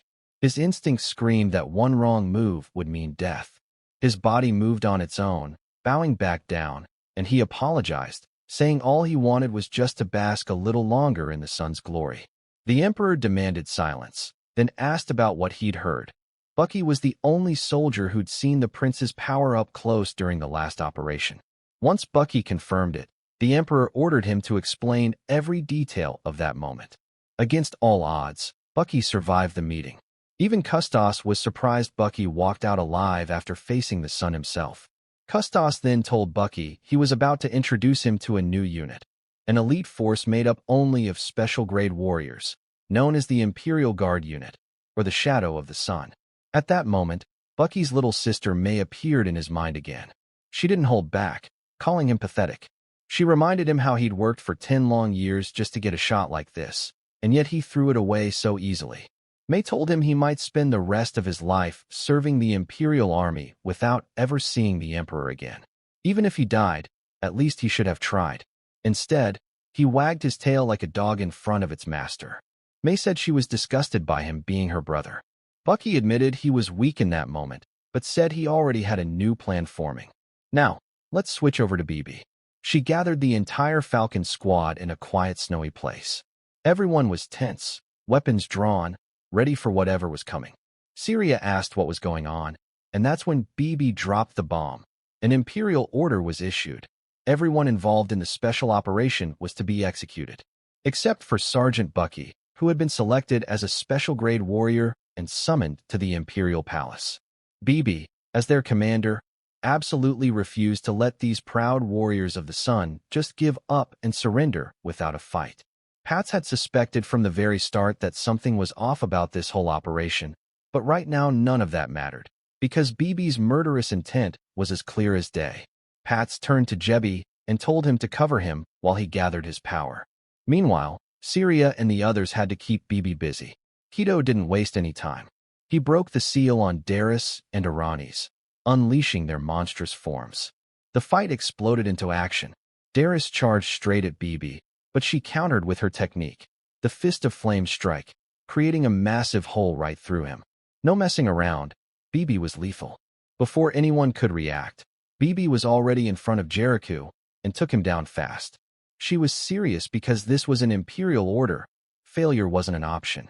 Just as BB was about to rush Pats and Jebby, Darius, who should have been dead, shocked everyone by regenerating like nothing had happened. Falcon's tail power is seriously terrifying. Darius lunged again, but BB dodged back. Then Aranis came at her from behind. Kido leaned over to Pats and whispered that he had a plan. Jebby used his blade Aura to launch a slash at BB while she was busy handling Aranis. Quick on her feet, BB grabbed Aranis and used her as a shield to take the hit instead of herself. Darius tried to bite her, but BB jumped, landed on him, and crushed him to the ground with a powerful kick. Just when you thought BB had the upper hand, Aranis popped up again and grabbed BB midair. Kido threw his chain mana to lock BB in place. Pats charged up his thunder spear, calling it destruction, and struck BB directly. It looked like the fight was over. BB's head and arms were blown off. But hold up, Keto warned them the battle wasn't finished yet. Even with her head and arms blown off, BB was still alive. She immediately regenerated her head and arms. Pats was stunned. That's the power of Falcon's Tail for you. Remember how Darius, who's from Falcon's Tail, regenerated earlier? Well, BB is the commander of Falcon's Wing. So how on earth did she get Falcon's Tail's power? To get how BB got this crazy power, we need to rewind to the past. Picture this. The easternmost unit of the Sun Empire, Falcon's Tail Corps, in an underground prison. Remember at the start, Falcon's Tail Commander Lilia was deep into some secret research? Well, this is where it was happening, and she mentioned it was almost done. Inside this prison, Lilia had a little girl locked up for her experiments. The guards wanted to report that the research was nearly complete, but Lilia stopped them. She was too invested in it. And that little girl? It's none other than BB. The room was filled with corpses, victims of BB's power. What Lilia was working on wasn't just about immortality, it went way beyond that, but you'll get why later. Back to the present. Jebi asked Keto how BB got these powers, but Keto told them to stay focused. Suddenly, BB unleashed a flurry of attacks at Jebi, breaking his greatsword with a kick. Syria rushed in to help, but BB dodged easily because her blade carried a paralysis effect. One counterattack from BB and Syria was down for the count. Jebi tried to fight back, but BB smashed his sword with a punch and kicked him out cold. Pats charged his spear, trying his destruction technique again, but BB struck back, clashing fiercely. In the end, BB lost an arm but just regenerated it like it was nothing. Pats took a serious hit, a hole in his abdomen. Now only Falcon's Tail remained. Keto resealed Darius and Aranis, turning them back to humans. Realizing he was no match for BB, Keto basically surrendered. BB charged to finish him off, but just before her fist landed, Commander Lilia appeared through a portal behind Keto. Lilia pointed her finger down, forcing BB to the ground. She said being a Corps commander is busy, so no time for chit-chat. BB questioned her actions since there was an Imperial order to execute the entire special unit. Lilia said she couldn't just let her comrades die for nothing. Then she teleported BB's squad away and told BB to report they were all dead. She promised to hide her kids well. Guys, we're so close to the big picture here, so stay hyped. After this, BB healed all her squad members, even though the Imperial order was to kill them. So here's the kicker. When BB was fighting them earlier, she was actually holding back, only hurting them badly, not killing. It was all an act in front of Falcon's Tail. Then BB gathered everyone and told them to listen carefully, because the choice they make now will decide their path forward. Don't worry, we're almost there with the bigger plot. Custos, who's the prince's master, goes to check on the prince who just woke up after being in a coma for a whole week. Meanwhile, Bucky is putting on his new uniform, that one that marks him as part of the shadow of the sun. As he's suiting up, his mind drifts back to what Custos taught him. In the Falcon Shadow, there are no ranks, no friends, no names. There's only orders. And the biggest order the Emperor gave Bucky? Unleash the power of the sun. Custos explains that the prince has been unconscious since that mission where he first unleashed his power. It's kind of like when a mage discovers their abilities for the first time, and the prince hasn't actually used that power since he was a kid. So the Emperor's basically forcing his son to use it more. And Bucky's job now is to be the prince's escort and make sure he taps into that power. Now the war. We're at Falcon's Wing Corps base camp, the temporary outpost called the Wailing Wall Offensive. Bucky and the prince are there while Custos lays out the situation. Ekatur is on the edge of collapse. Their royal bloodline is cut off, most of their elite knights wiped out. If the prince uses his sun power to destroy the Wailing Wall, conquering Ekatur would be a breeze. But here's the thing.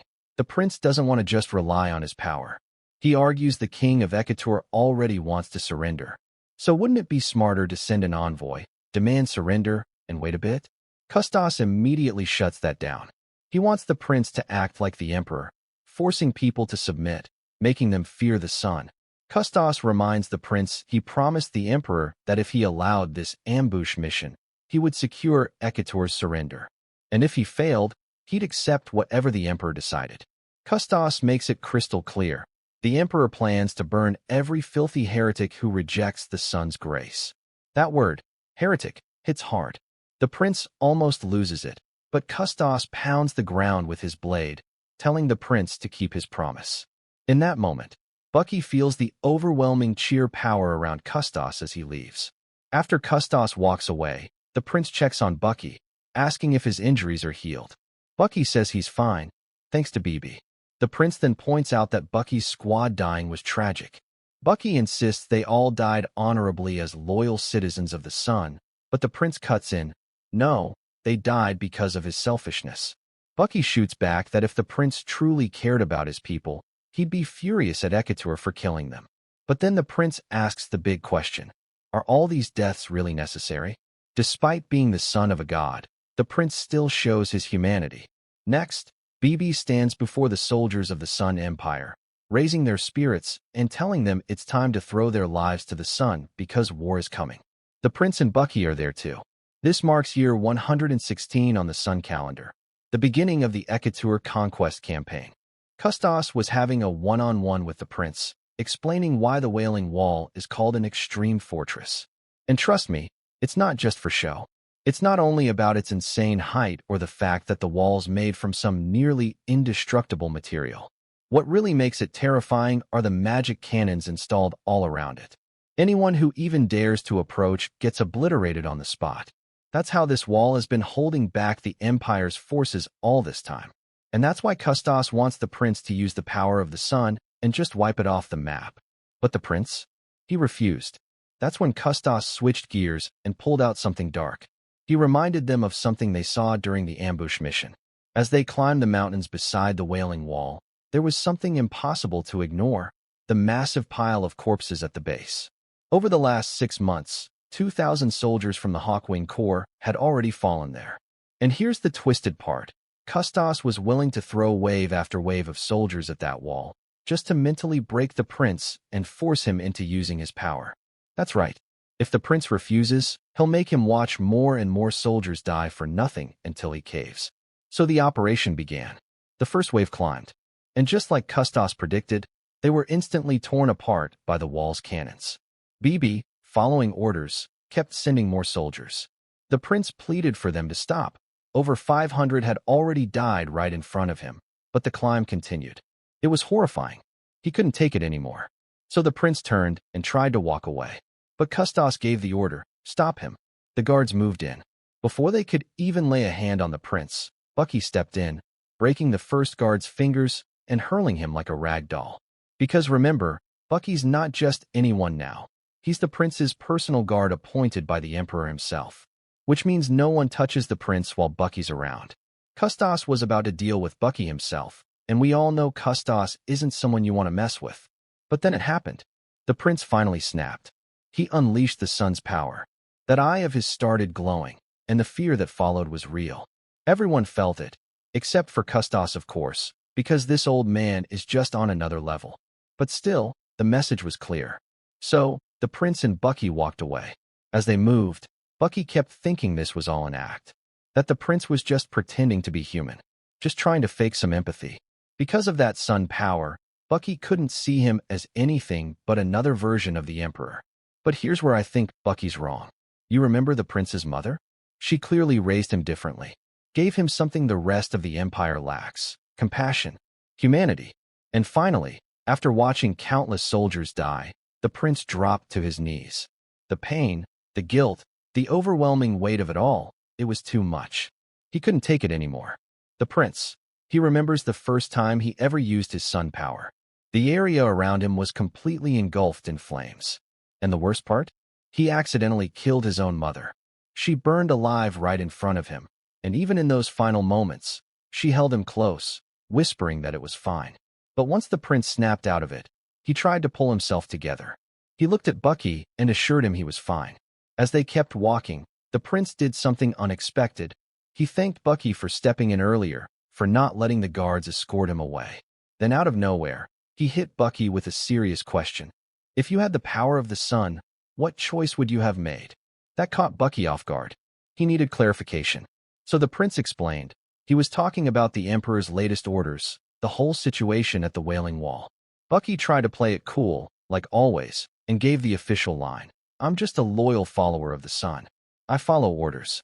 But the prince didn't buy it for a second. He reminded Bucky of something specific. Back in Ekatur, after that old woman showed them kindness, Bucky had quietly tried to sneak into an alley and aim for the prince's neck. He knew. He always knew. As Bucky subtly reached for his sword, the prince stopped him again. He wasn't trying to trap him. He wasn't trying to test him. He was being genuine. He said, I'm asking because I believe your thoughts are the same as mine. That hit different. So finally, Bucky spoke honestly. At first, he kept the mask on, saying if he had the sun's power, he would have followed the emperor's orders. That it was a blessing. But the prince wasn't here for lies. He cut him off, asking again, not as a soldier, not as a puppet, but as a man, what he truly believed. And this time, Bucky dropped the act. He said he still thinks using the power is the right choice. That made the prince furious. He reminded Bucky exactly what that power caused. He saw the destruction, the lives lost, the sheer scale of the calamity. But Bucky pushed back. He argued the calamity is already happening. Whether the prince uses his power or not, soldiers are still dying. The massacre of Ekatur is already in motion. So why not use the power to at least save the soldiers who are needlessly sacrificing themselves? Then Bucky went even deeper. He asked, this new empire you dream of, the one that doesn't trample on human lives, when does it start? The prince answered, when I become emperor. But Bucky laid down the cold truth. Until that distant, uncertain day comes, more lives are going to be lost in vain. He didn't hold back. He called the prince indecisive, said he was pretending to be noble, acting like he's pure, hiding behind false ideals while doing nothing. A hypocrite with no courage to act. It became clear, Bucky was intentionally provoking him. He wanted the prince to get angry. He pushed the final button and said, if I had the power of the sun, I would have killed the emperor long ago. Because the emperor is wrong. And the prince knows it. But still does nothing. Hearing those words, the prince snapped.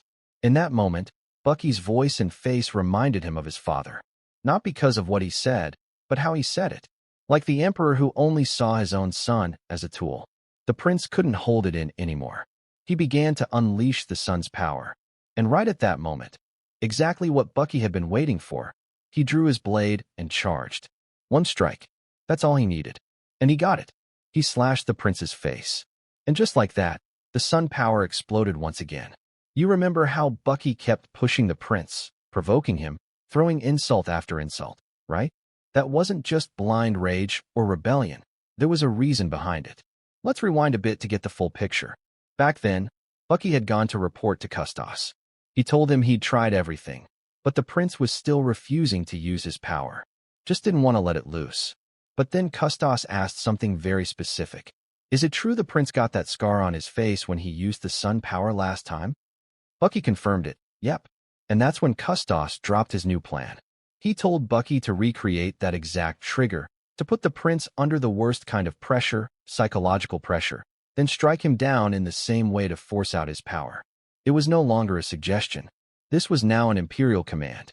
Bucky didn't want to go through with it, but he had no choice. It was an order from the emperor himself. So now, back to the present. Bucky's plan worked. That scratch on the prince's face did the trick. The sun power awakened again. The prince flew into the sky, shining with that terrifying light. And what did the soldiers of the Empire of the Sun do? They started praising it. Praising him. Even as their bodies began to burn, even knowing they were seconds away from death, they smiled. They smiled thinking this was a blessing. The holy fire of the sun. Bucky stood there, frozen. This wasn't what they planned at all. The idea was to burn down the Wailing Wall, not their own people. Bibi rushed to Custos, urging him to pull the troops back. But Custos, he was overjoyed, literally losing it with excitement. Watching the prince go full-blown deity mode, burning soldiers alive while grinning. He loved it. The evil grin on the prince's face made it clear something was off, something dangerous. But Bibi didn't wait around. She took charge and ordered the horn to be blown, pulling all troops back from the wall. And Bucky? He couldn't take it anymore. Furious, he lashed out, using raking claw at the prince just to snap him out of it. But the prince easily blocked the attack. Then Bucky ran, straight toward the Wailing Wall, trying to lure him away from the army, trying to redirect that power toward their actual target. But in a blink, the prince appeared behind him and launched an attack. It connected, and while all of this was going on, Custos snapped out of his trance. He saw the situation and gave Bibi a new order: take the army and retreat to the outpost immediately. As for Custos, he wasn't done. Now that he'd seen exactly how the sun power can be triggered, he no longer needed Bucky. He pulled out his sword, ready to eliminate the one who served his purpose. But he didn't get the chance, because Bucky was already down. That last hit from the prince left him on the ground, his body burning, flames eating away at him. Bucky's lying on the ground, his body literally on fire, burning to death after taking that hit from the prince. The pain was unbearable, and in those final moments, he finally understood the agony his family went through when the emperor burned down their village. That searing heat, the helplessness, it all came crashing down on him. But then, through the fire, through the pain, he heard someone calling him, telling him to get up. And when he opened his eyes, it was May. She was waking him up, and they were inside that old cave, their secret hideout. Now hold on. This isn't some random hallucination. What we're seeing right now is Bucky's past. Everything in this moment actually happened a long time ago. But what's crazy? The current, dying Bucky is experiencing all of this while unconscious, like a dream. Except he doesn't remember any of it. He doesn't even realize that this dream is actually showing him his own future. Anyway, May was annoyed. She told Bucky they needed to get back to the village before the warriors returned. Cut to the Nagai village. Everyone's back after a week of hunting. They were prepping a feast, celebrating their return. But the elder was not impressed. Only 5 pugs after a full week? Bucky's dad explained the animals had probably moved to a new area. Makes sense after all that hunting over the years. But their mom, Rena, the Nagai chief, was just bummed her kids weren't there to welcome her home. Then boom, word gets to them that Bucky and May snuck out of the village. Rena wasn't having it.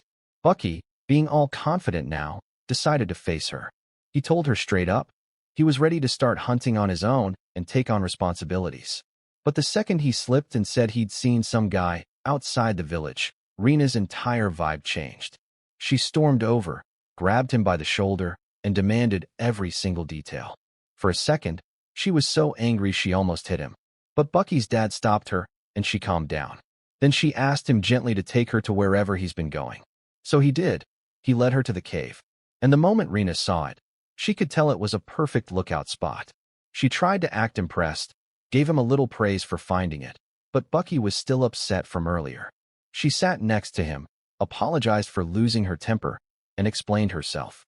She told him the world out there is harsh, and all she wanted was to protect him until he was strong enough to face it.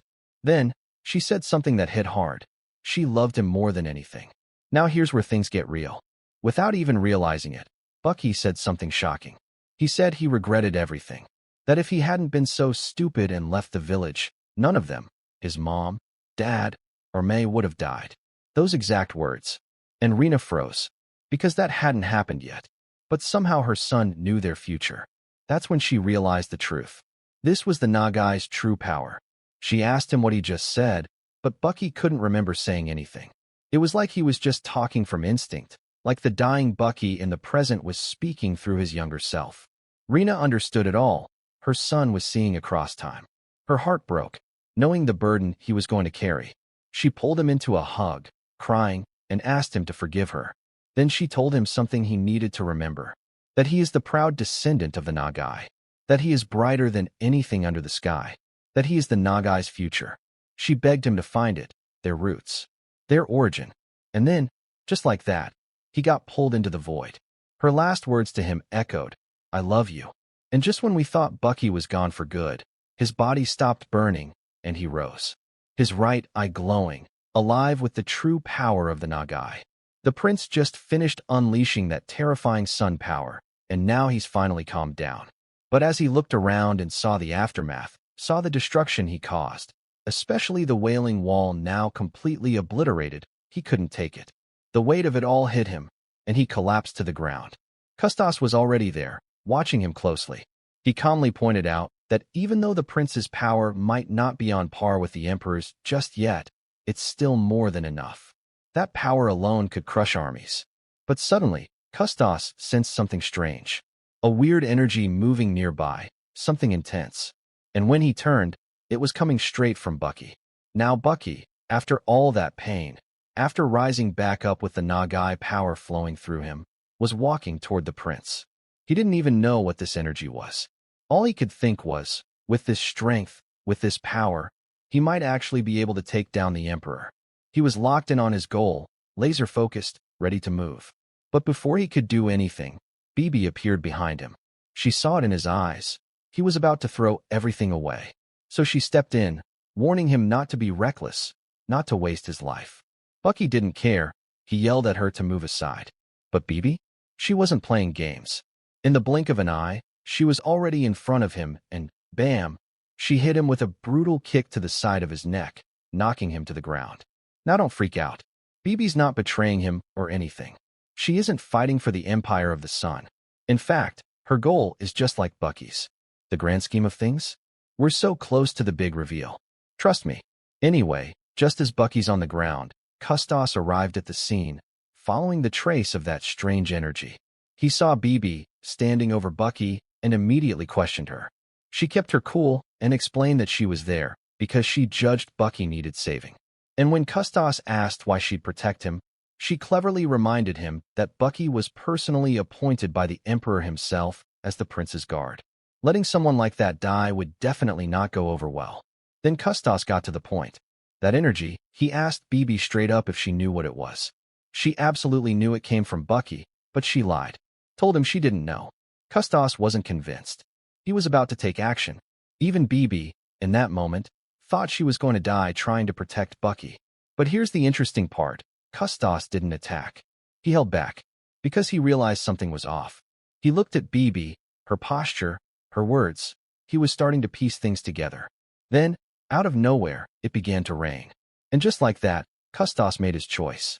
He ordered Bibi to reorganize the troops and backed off, for now. Now fast forward 3 weeks.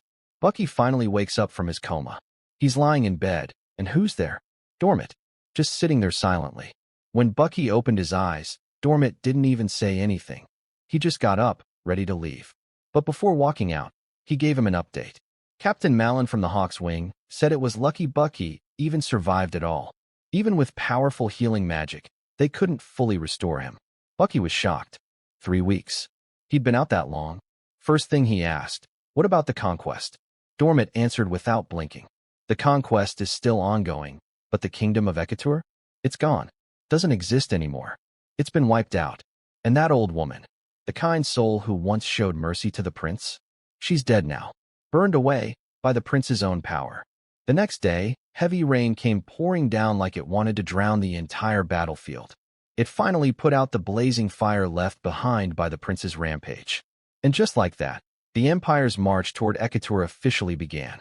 With their elite knight order already wiped out, Ekatur was defenseless. In only 3 days, they surrendered their forward territory. 10 days later, the Empire's army was already inside the capital. Just like that, one of the continent's most powerful kingdoms, the snowy northern land of knights, was no more. Ekatur fell, and its name was erased from the map. Now let's shift the scene to the capital of the Sun Empire, Lycus. Inside the eternal solar palace, the elites of the Empire were gathered. But don't get it twisted. No matter how powerful these generals are, they all answer to one man. The absolute monster, Custos. That's right.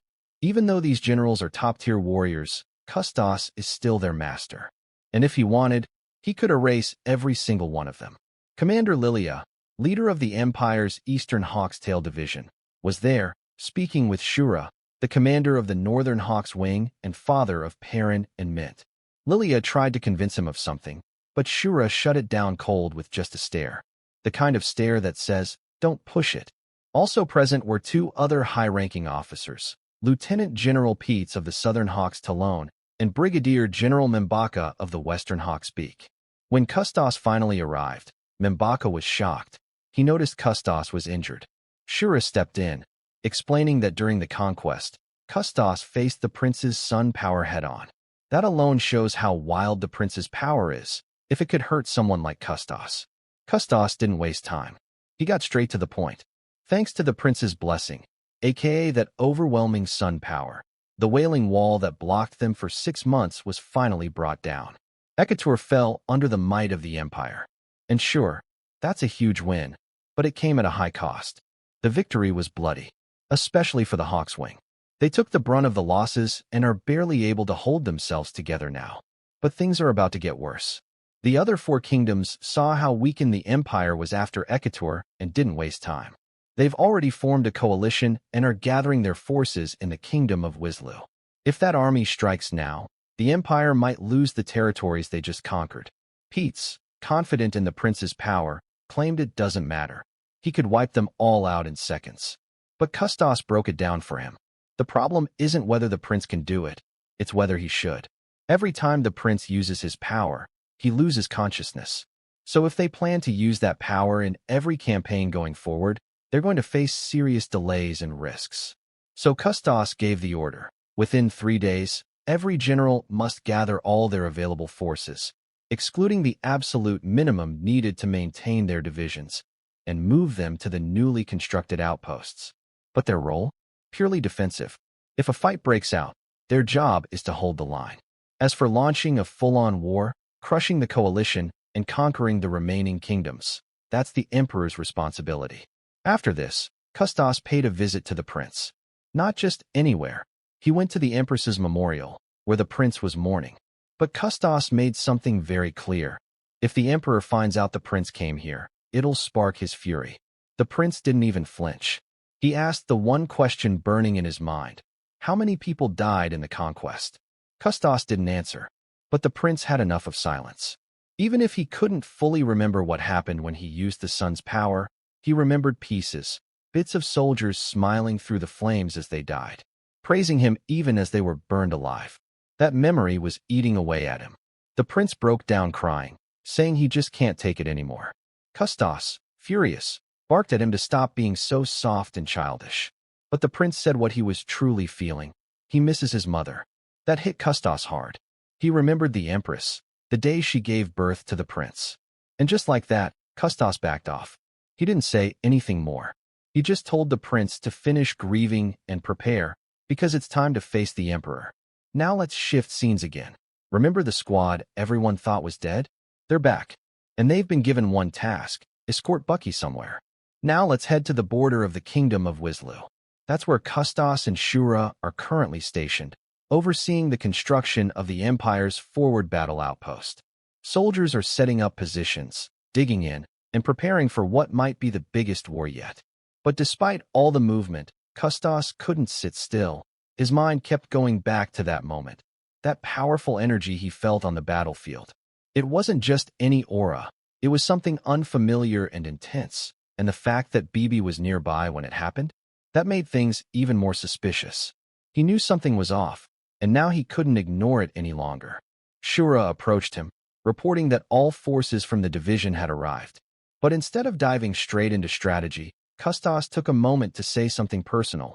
He apologized for the loss of Shura's children. But Shura brushed it off. Children can always be had again, he said. What truly shames me is failing to raise them right. That line right there shows just how deep Shura's values run. It's not about loss, it's about legacy. Custos then officially put Shura in charge of commanding this outpost. As for himself, he had other priorities, specifically that mysterious energy he sensed and Bibi's reaction around it. He needed to investigate, and he needed to do it now. Now we go back to Dormit and Bucky. Dormit came bearing big news. With the Empire caught up dealing with the massive alliance forces gathering in Wislu, their defenses are stretched thin. This might be Bucky's one and only chance to make a move on the Emperor. But Bucky, frustrated, didn't get it. Why was Dormit, an Imperial officer, helping him? What was his angle? Trying to get up, Bucky stumbled and collapsed. His body still wasn't fully recovered. After awakening the Nagai power, it's clear he needs more time to adjust. Dormit turned to leave, but Bucky couldn't just let him go without answers. He asked straight up, "Why are you helping me? You know exactly who I am. Why look the other way?" Dormit's response, calm and cryptic. "In time, the truth will surface. One piece at a time." Then he walked out, leaving Bucky with more questions than answers. After that, Bucky started training again. He knew Dormit was right. His current strength was nowhere near enough to face the Emperor. He had to push further. And just when things started to settle, someone stepped into the room. It was Jericho. The moment Jericho tells him to follow, Bucky doesn't budge. He puts on that usual front and asks, "Are you defying the sun's command?" Acting like he's still playing his soldier role. Jericho already knows the truth. He knows who Bucky really is, and more importantly, he knows what Bucky's goal is. But Bucky keeps resisting. Something about the situation doesn't sit right with him. That's when Jericho looks closer and realizes something. If Bucky really did awaken the Nagai power, there's no sign of it yet. No aura, no change. That's when it hits Jericho. It's not time yet. The power is there, but it's still dormant. Jericho doesn't waste any more time. He opens the window, and in comes Pats. Now things are starting to make sense. Pats tells Bucky, "You need to come with us. There's something you need to know." But Bucky, still suspicious, wants details. So Pats drops the truth. None of them are part of the Imperial Army anymore. After that mission, the Empire issued a direct execution order for every single participant, except Bucky. The Empire believes everyone else is dead. As far as they're concerned, Pats and the squad no longer exist. Just then, there's a knock at the door. It's the medical unit. Bucky opens it, looks the two soldiers dead in the eyes, and tells them to get lost. He doesn't need any treatment. But then, Pats hits him with the real bombshell. He calls him Bucky of the Nagai clan, the last living survivor of a proud tribe wiped out by the Emperor himself. That stops Bucky cold. He stares at them, stunned. How do they know this? He's never told anyone. That's when it finally clicks. These guys know something deeper. Now Bucky's ready to listen. But hold on. Remember those two soldiers from the medical unit? They pass by Custos. That's right, Custos is here, in person, investigating with his own hands. And trust me, this is where you start to understand just how terrifying this one-handed old man really is. Pats and Jericho finally take Bucky to the meeting point, the secret location where everyone who's turned their back on the Empire is gathering. And the meeting spot is the exact same place Bucky once visited with Dana, the place they stopped to admire the view. Peaceful back then, but not anymore. Now let's talk about Jebi and Syria. They're up on watch duty, scanning the area for any threats. Syria's clearly uneasy, and she turns to Jebi, asking if they're really doing the right thing. Jebi remembers what Bibi told them. Choose wisely. And honestly, when you think about it, it is the right choice. The Empire literally marked them for death. So why stay loyal to someone who wants you dead, when you've got a shot at ending this madness for good? And by madness, I mean the Emperor, the so-called bringer of the sun. Then it happens. Jebi picks up on something. A powerful presence is approaching. He quickly tells Syria to get down and grips his greatsword tight. Back at the meeting spot, Bucky asks about the one who saved them from the execution. He wants answers, but Pats doesn't give him much. Just says, "I don't trust you enough." Which hits hard, because Bucky's been through hell and still isn't being let in. He starts to wonder. Dormant knows about his past, but who else does? Suddenly Syria bursts in, panicked. She tells Pats to abort the meeting and get out of there now. Bucky dashes in and tackles Syria to the ground. Good call too, because not even a second later, a monstrous slash tears through the air, obliterating everything in its path. That slash came from none other than Custos himself. This man is a nightmare. That one slash had insane range, and just like that, he's in the middle of them. Jebi, even with one arm lost from an earlier encounter with Custos, tries to strike from behind. But it's hopeless. In a brutal instant, Custos counters and rips Jebi's body clean in two. Just like that, gone. Pats, filled with rage, sees his comrade die right in front of him. He charges straight at Custos with his thunder spear, and the moment it connects, a massive explosion shakes the entire area. After that explosive clash, Custos stood his ground like a monster. Pats hit him with a thunder spear-level move, and how did Custos respond? He blocked it with just his blade. No flair, no dramatic reaction, just pure confidence and overwhelming skill. And now that he's seen Pats, Jericho, and even Bucky alive, he starts connecting the dots. He remembers how BB acted strangely before, and all these little clues are finally lining up in his mind. Without hesitation, Custos pushed Pats back and launched a counter. It would have landed clean, but Jericho jumped in just in time, yanking Pats to safety. But Custos wasn't done. He flashed forward at inhuman speed and sliced the cliff itself. The ground beneath Bucky and Syria gave out, and they both went falling. What was the point of that? Simple. Custos just sealed the area. No one's escaping. He's here to finish this, and to get answers. Now the interrogation begins, but not with words. Pats, still burning with rage after Jebi's death, rushes in again. But Custos doesn't even flinch. He lets Pats come. Custos didn't even bother to dodge. Instead, he went to counters again, knocking him back. This time, he slashes Pat's shoulder, deep, but not fatal. That's when it hits everyone. Custos isn't aiming to kill. Not yet. He's deliberately avoiding vital points. He wants answers. Jericho, knowing full well that fighting Custos means certain death, tries to make a run for it. But of course, this is Custos we're talking about. Before Jericho can take more than a few steps, Custos is already standing in front of him. The only thing that saves Jericho is Pats, once again, throwing himself into the mix to distract the old beast. Despite all the chaos, despite handling two skilled fighters and tracking everyone's moves, Custos still manages to focus. In this moment, it all clicks for him. He finally understands what's really going on. The truth he's been circling is now undeniable. The Nagai bloodline still exists. Custos, this man just started praising his god, the Red Falcon, right in the middle of the battlefield. Jericho looks over at Pats, who's barely hanging on, bleeding heavily from that earlier hit. And then Jericho asks him straight up, "How much energy do you need to fire off your break technique?" Pats doesn't sugarcoat it. He tells him flat out, that technique's useless against a monster like that. He knows it. Something that relies only on raw firepower won't land. But if there's even a sliver of a chance, Pats says he'd need 3 minutes to charge it. Jericho? He's not having it. Make it in 1. Jericho hurls his blade right at Custos. The old monster doesn't flinch. He just steps aside like it's nothing. But that wasn't the real attack. Jericho instantly teleports behind him, trying to land a sneak strike. But Custos, man, this guy's reaction speed is unreal. He turns and counters midair, slamming Jericho down to the ground with a crushing blow. And he's not done. He follows up with a devastating slash that could have killed Jericho on the spot, if Jericho hadn't narrowly dodged it at the last second. But that 1 minute they needed? It just passed. Up in the sky, Pats is ready.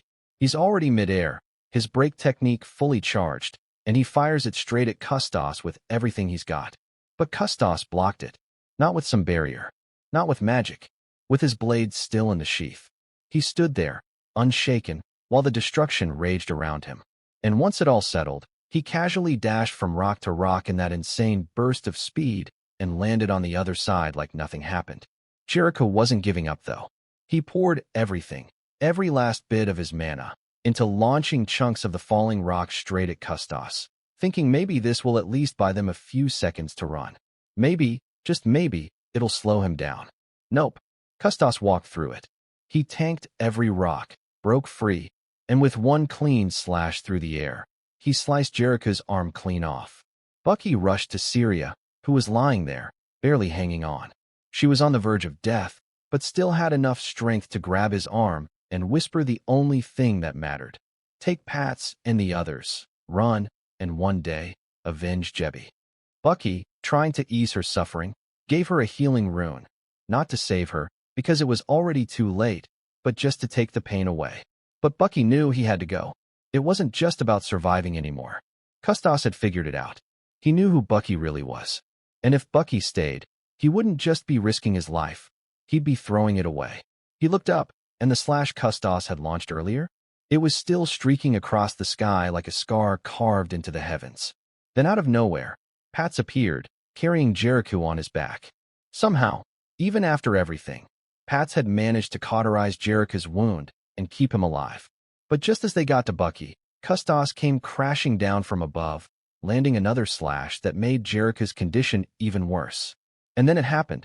Custos struck Pats too. Not enough to kill him, but enough to drop him. Then, in a split-second move, Custos was right in front of Bucky. But Bucky? He's not like the others. He's the war hero for a reason. He reacted in time, barely managing to block the blow. He tried to retaliate by activating the rune of fire on his blade. But before the rune could even ignite, Custos countered with such precision that he sliced through both the sword and the rune. Then came the brutal blow. Custos dashed in and kicked Bucky so hard he slammed into the wall. Still, Bucky pushed himself up, blood dripping, body shaking, and asked the one question burning inside him. Why? Why did the Emperor wipe out the Nagai clan? But before Custos could give any answer, if he even planned to, Bucky's body finally gave in. He lost consciousness right there. Just as Custos stepped forward, blade ready to cut off Bucky's limbs, a masked figure suddenly appeared, followed by others, crashing into the scene like shadows from nowhere.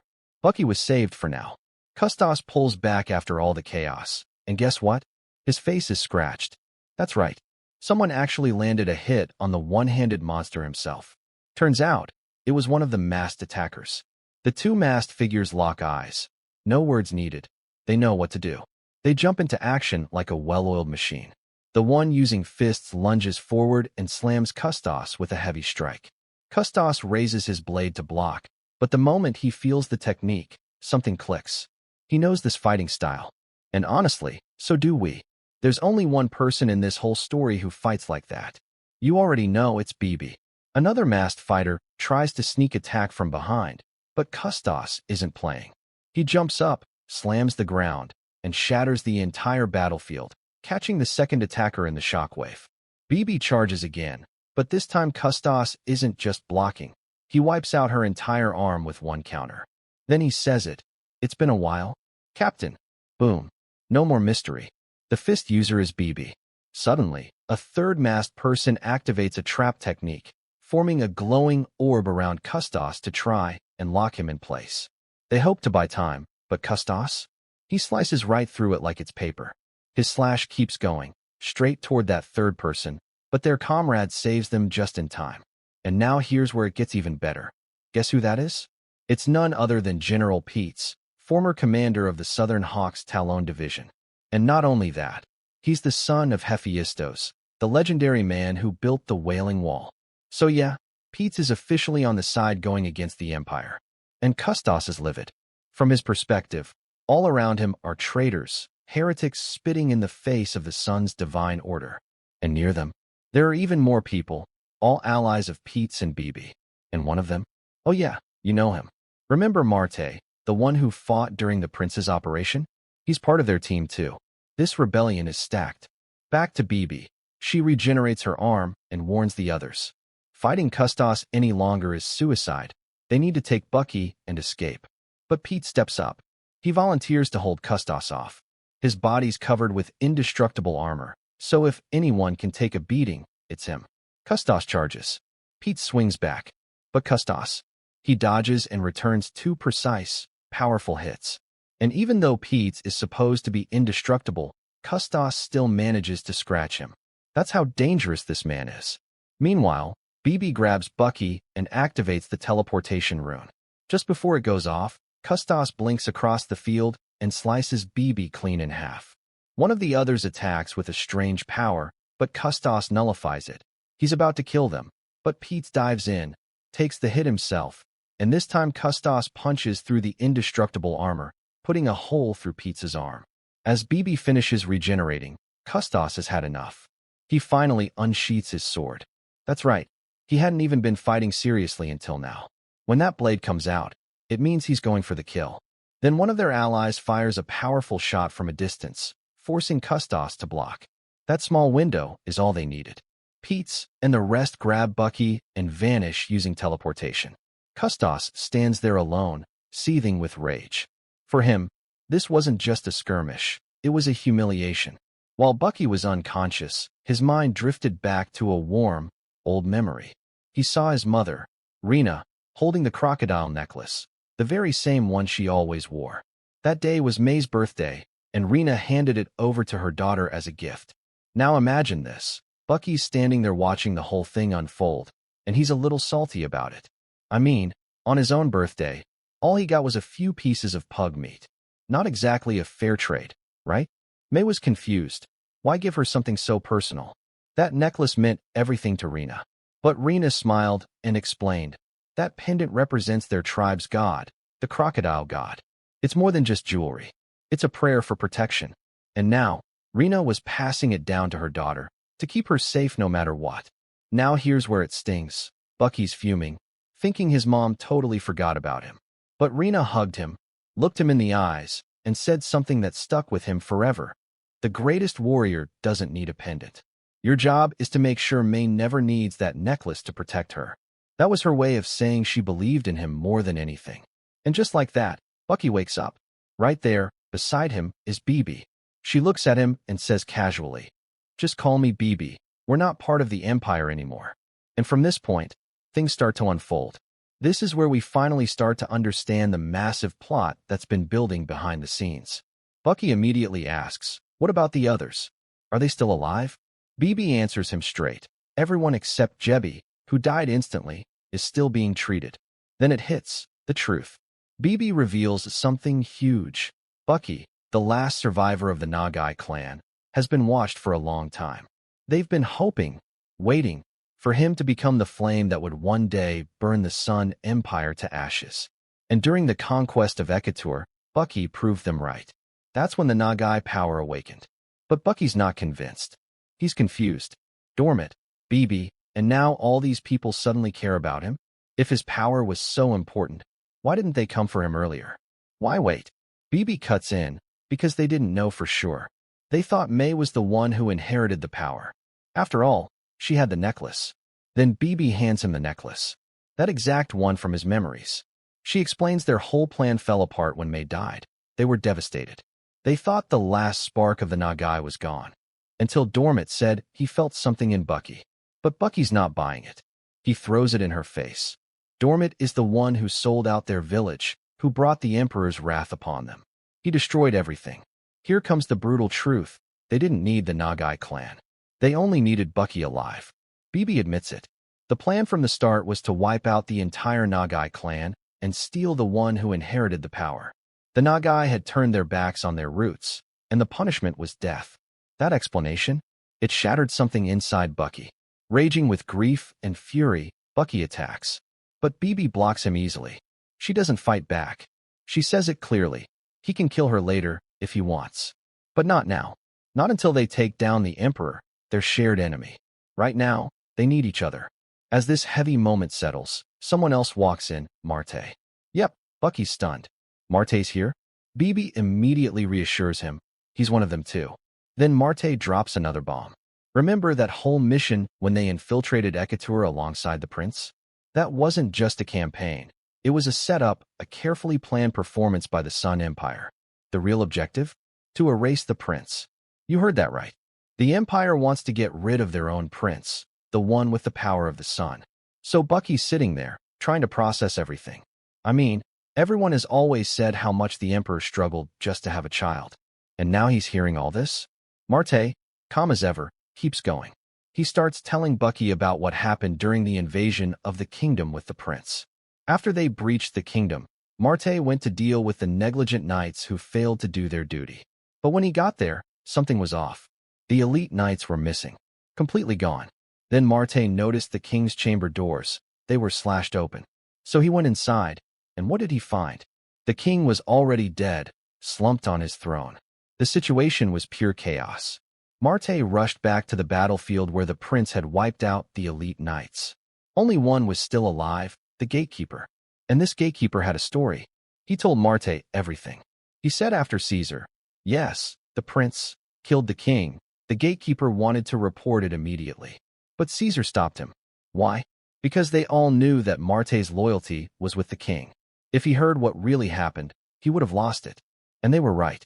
The gatekeeper also warned Caesar that even if the elite knights tried to resist, they'd still fall to the prince's sun power.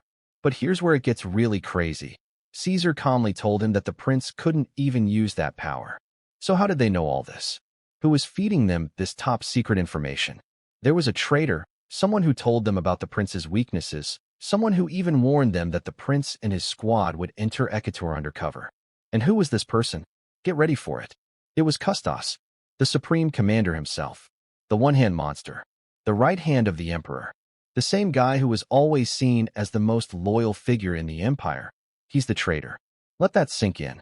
Custos, the hero of the empire, is the one who tried to get the prince killed. Back then, Once Marte heard this from the gatekeeper, he didn't hesitate. He executed him on the spot. That was the kind of loyalty Marte had for the Empire and the king. Now, fast forward back to the present, and Bucky is completely stunned. He refuses to believe it. Custos, the closest man to the Emperor? The only founding hero of the current Empire? Why would he do this? Why try to kill the prince? That's when Bibi steps in. She drops another truth. The only founding hero. That's a lie, too. There was one more person who built the Empire alongside the Emperor. But the Empire erased him from history, covered up everything about him, and tried to wipe him from existence. But guess what? He's alive. And not only that, he built a refuge, a hidden sanctuary. He's the master of all the rebels gathered here. Then Bibi pulls out a teleportation stone. She looks at Bucky and says, "This is our sanctuary." With a flash, they're gone, and suddenly, they appear at Mountain Tari. Yes, the legendary Mountain Tari. The one people whispered about in stories. It's real. All those myths. All true. And waiting for them at the peak, surrounded by the dawn light, the mastermind finally appears. The one pulling the strings. The one who's been hiding in the shadows, gathering the outcasts, training the future. He steps forward and looks at Bucky. Welcome to the Dawn Brigade. Pats was heading over to deliver food to Jericho, who, by the way, was completely losing it. He was destroying the room, throwing stuff around, furious. Why?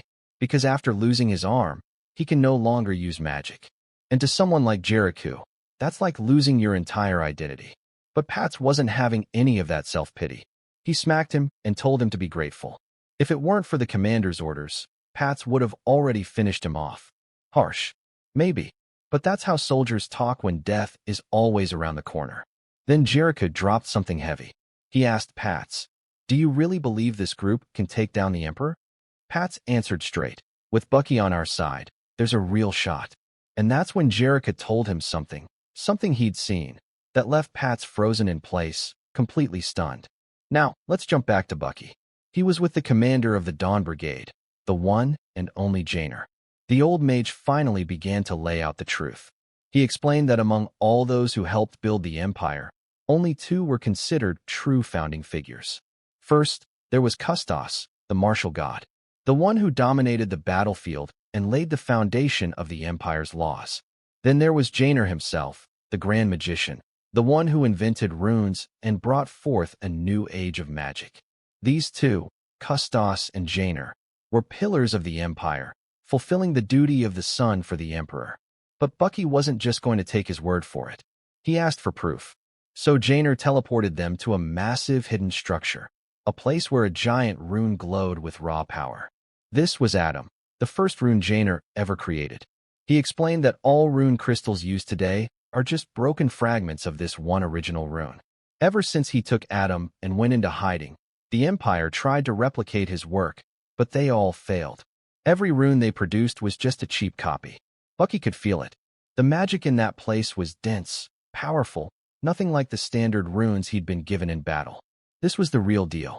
So naturally, he asked the big question, why was Jainer cast aside if he was so important? Jainer told him the Emperor, and he once dreamed the same dream. But they ended up choosing different paths. When Jainer refused to follow the Emperor's twisted version of that dream, the Emperor ordered his execution. Jainer escaped, went into hiding, and with the people who followed him, founded the Dawn Brigade to stop the Emperor from plunging the world deeper into darkness. When Bucky asked about the plan, Jainer made it clear. Inside Bucky lies their greatest hope, the only power that can oppose the sun. Everyone here is ready to help him control that power. And in 5 years, when the moon eclipses the sun, they'll strike. That's the day of the Gwan festival. Every 12 years, the whole empire lights lanterns and prays for the sun's return. And here's the key.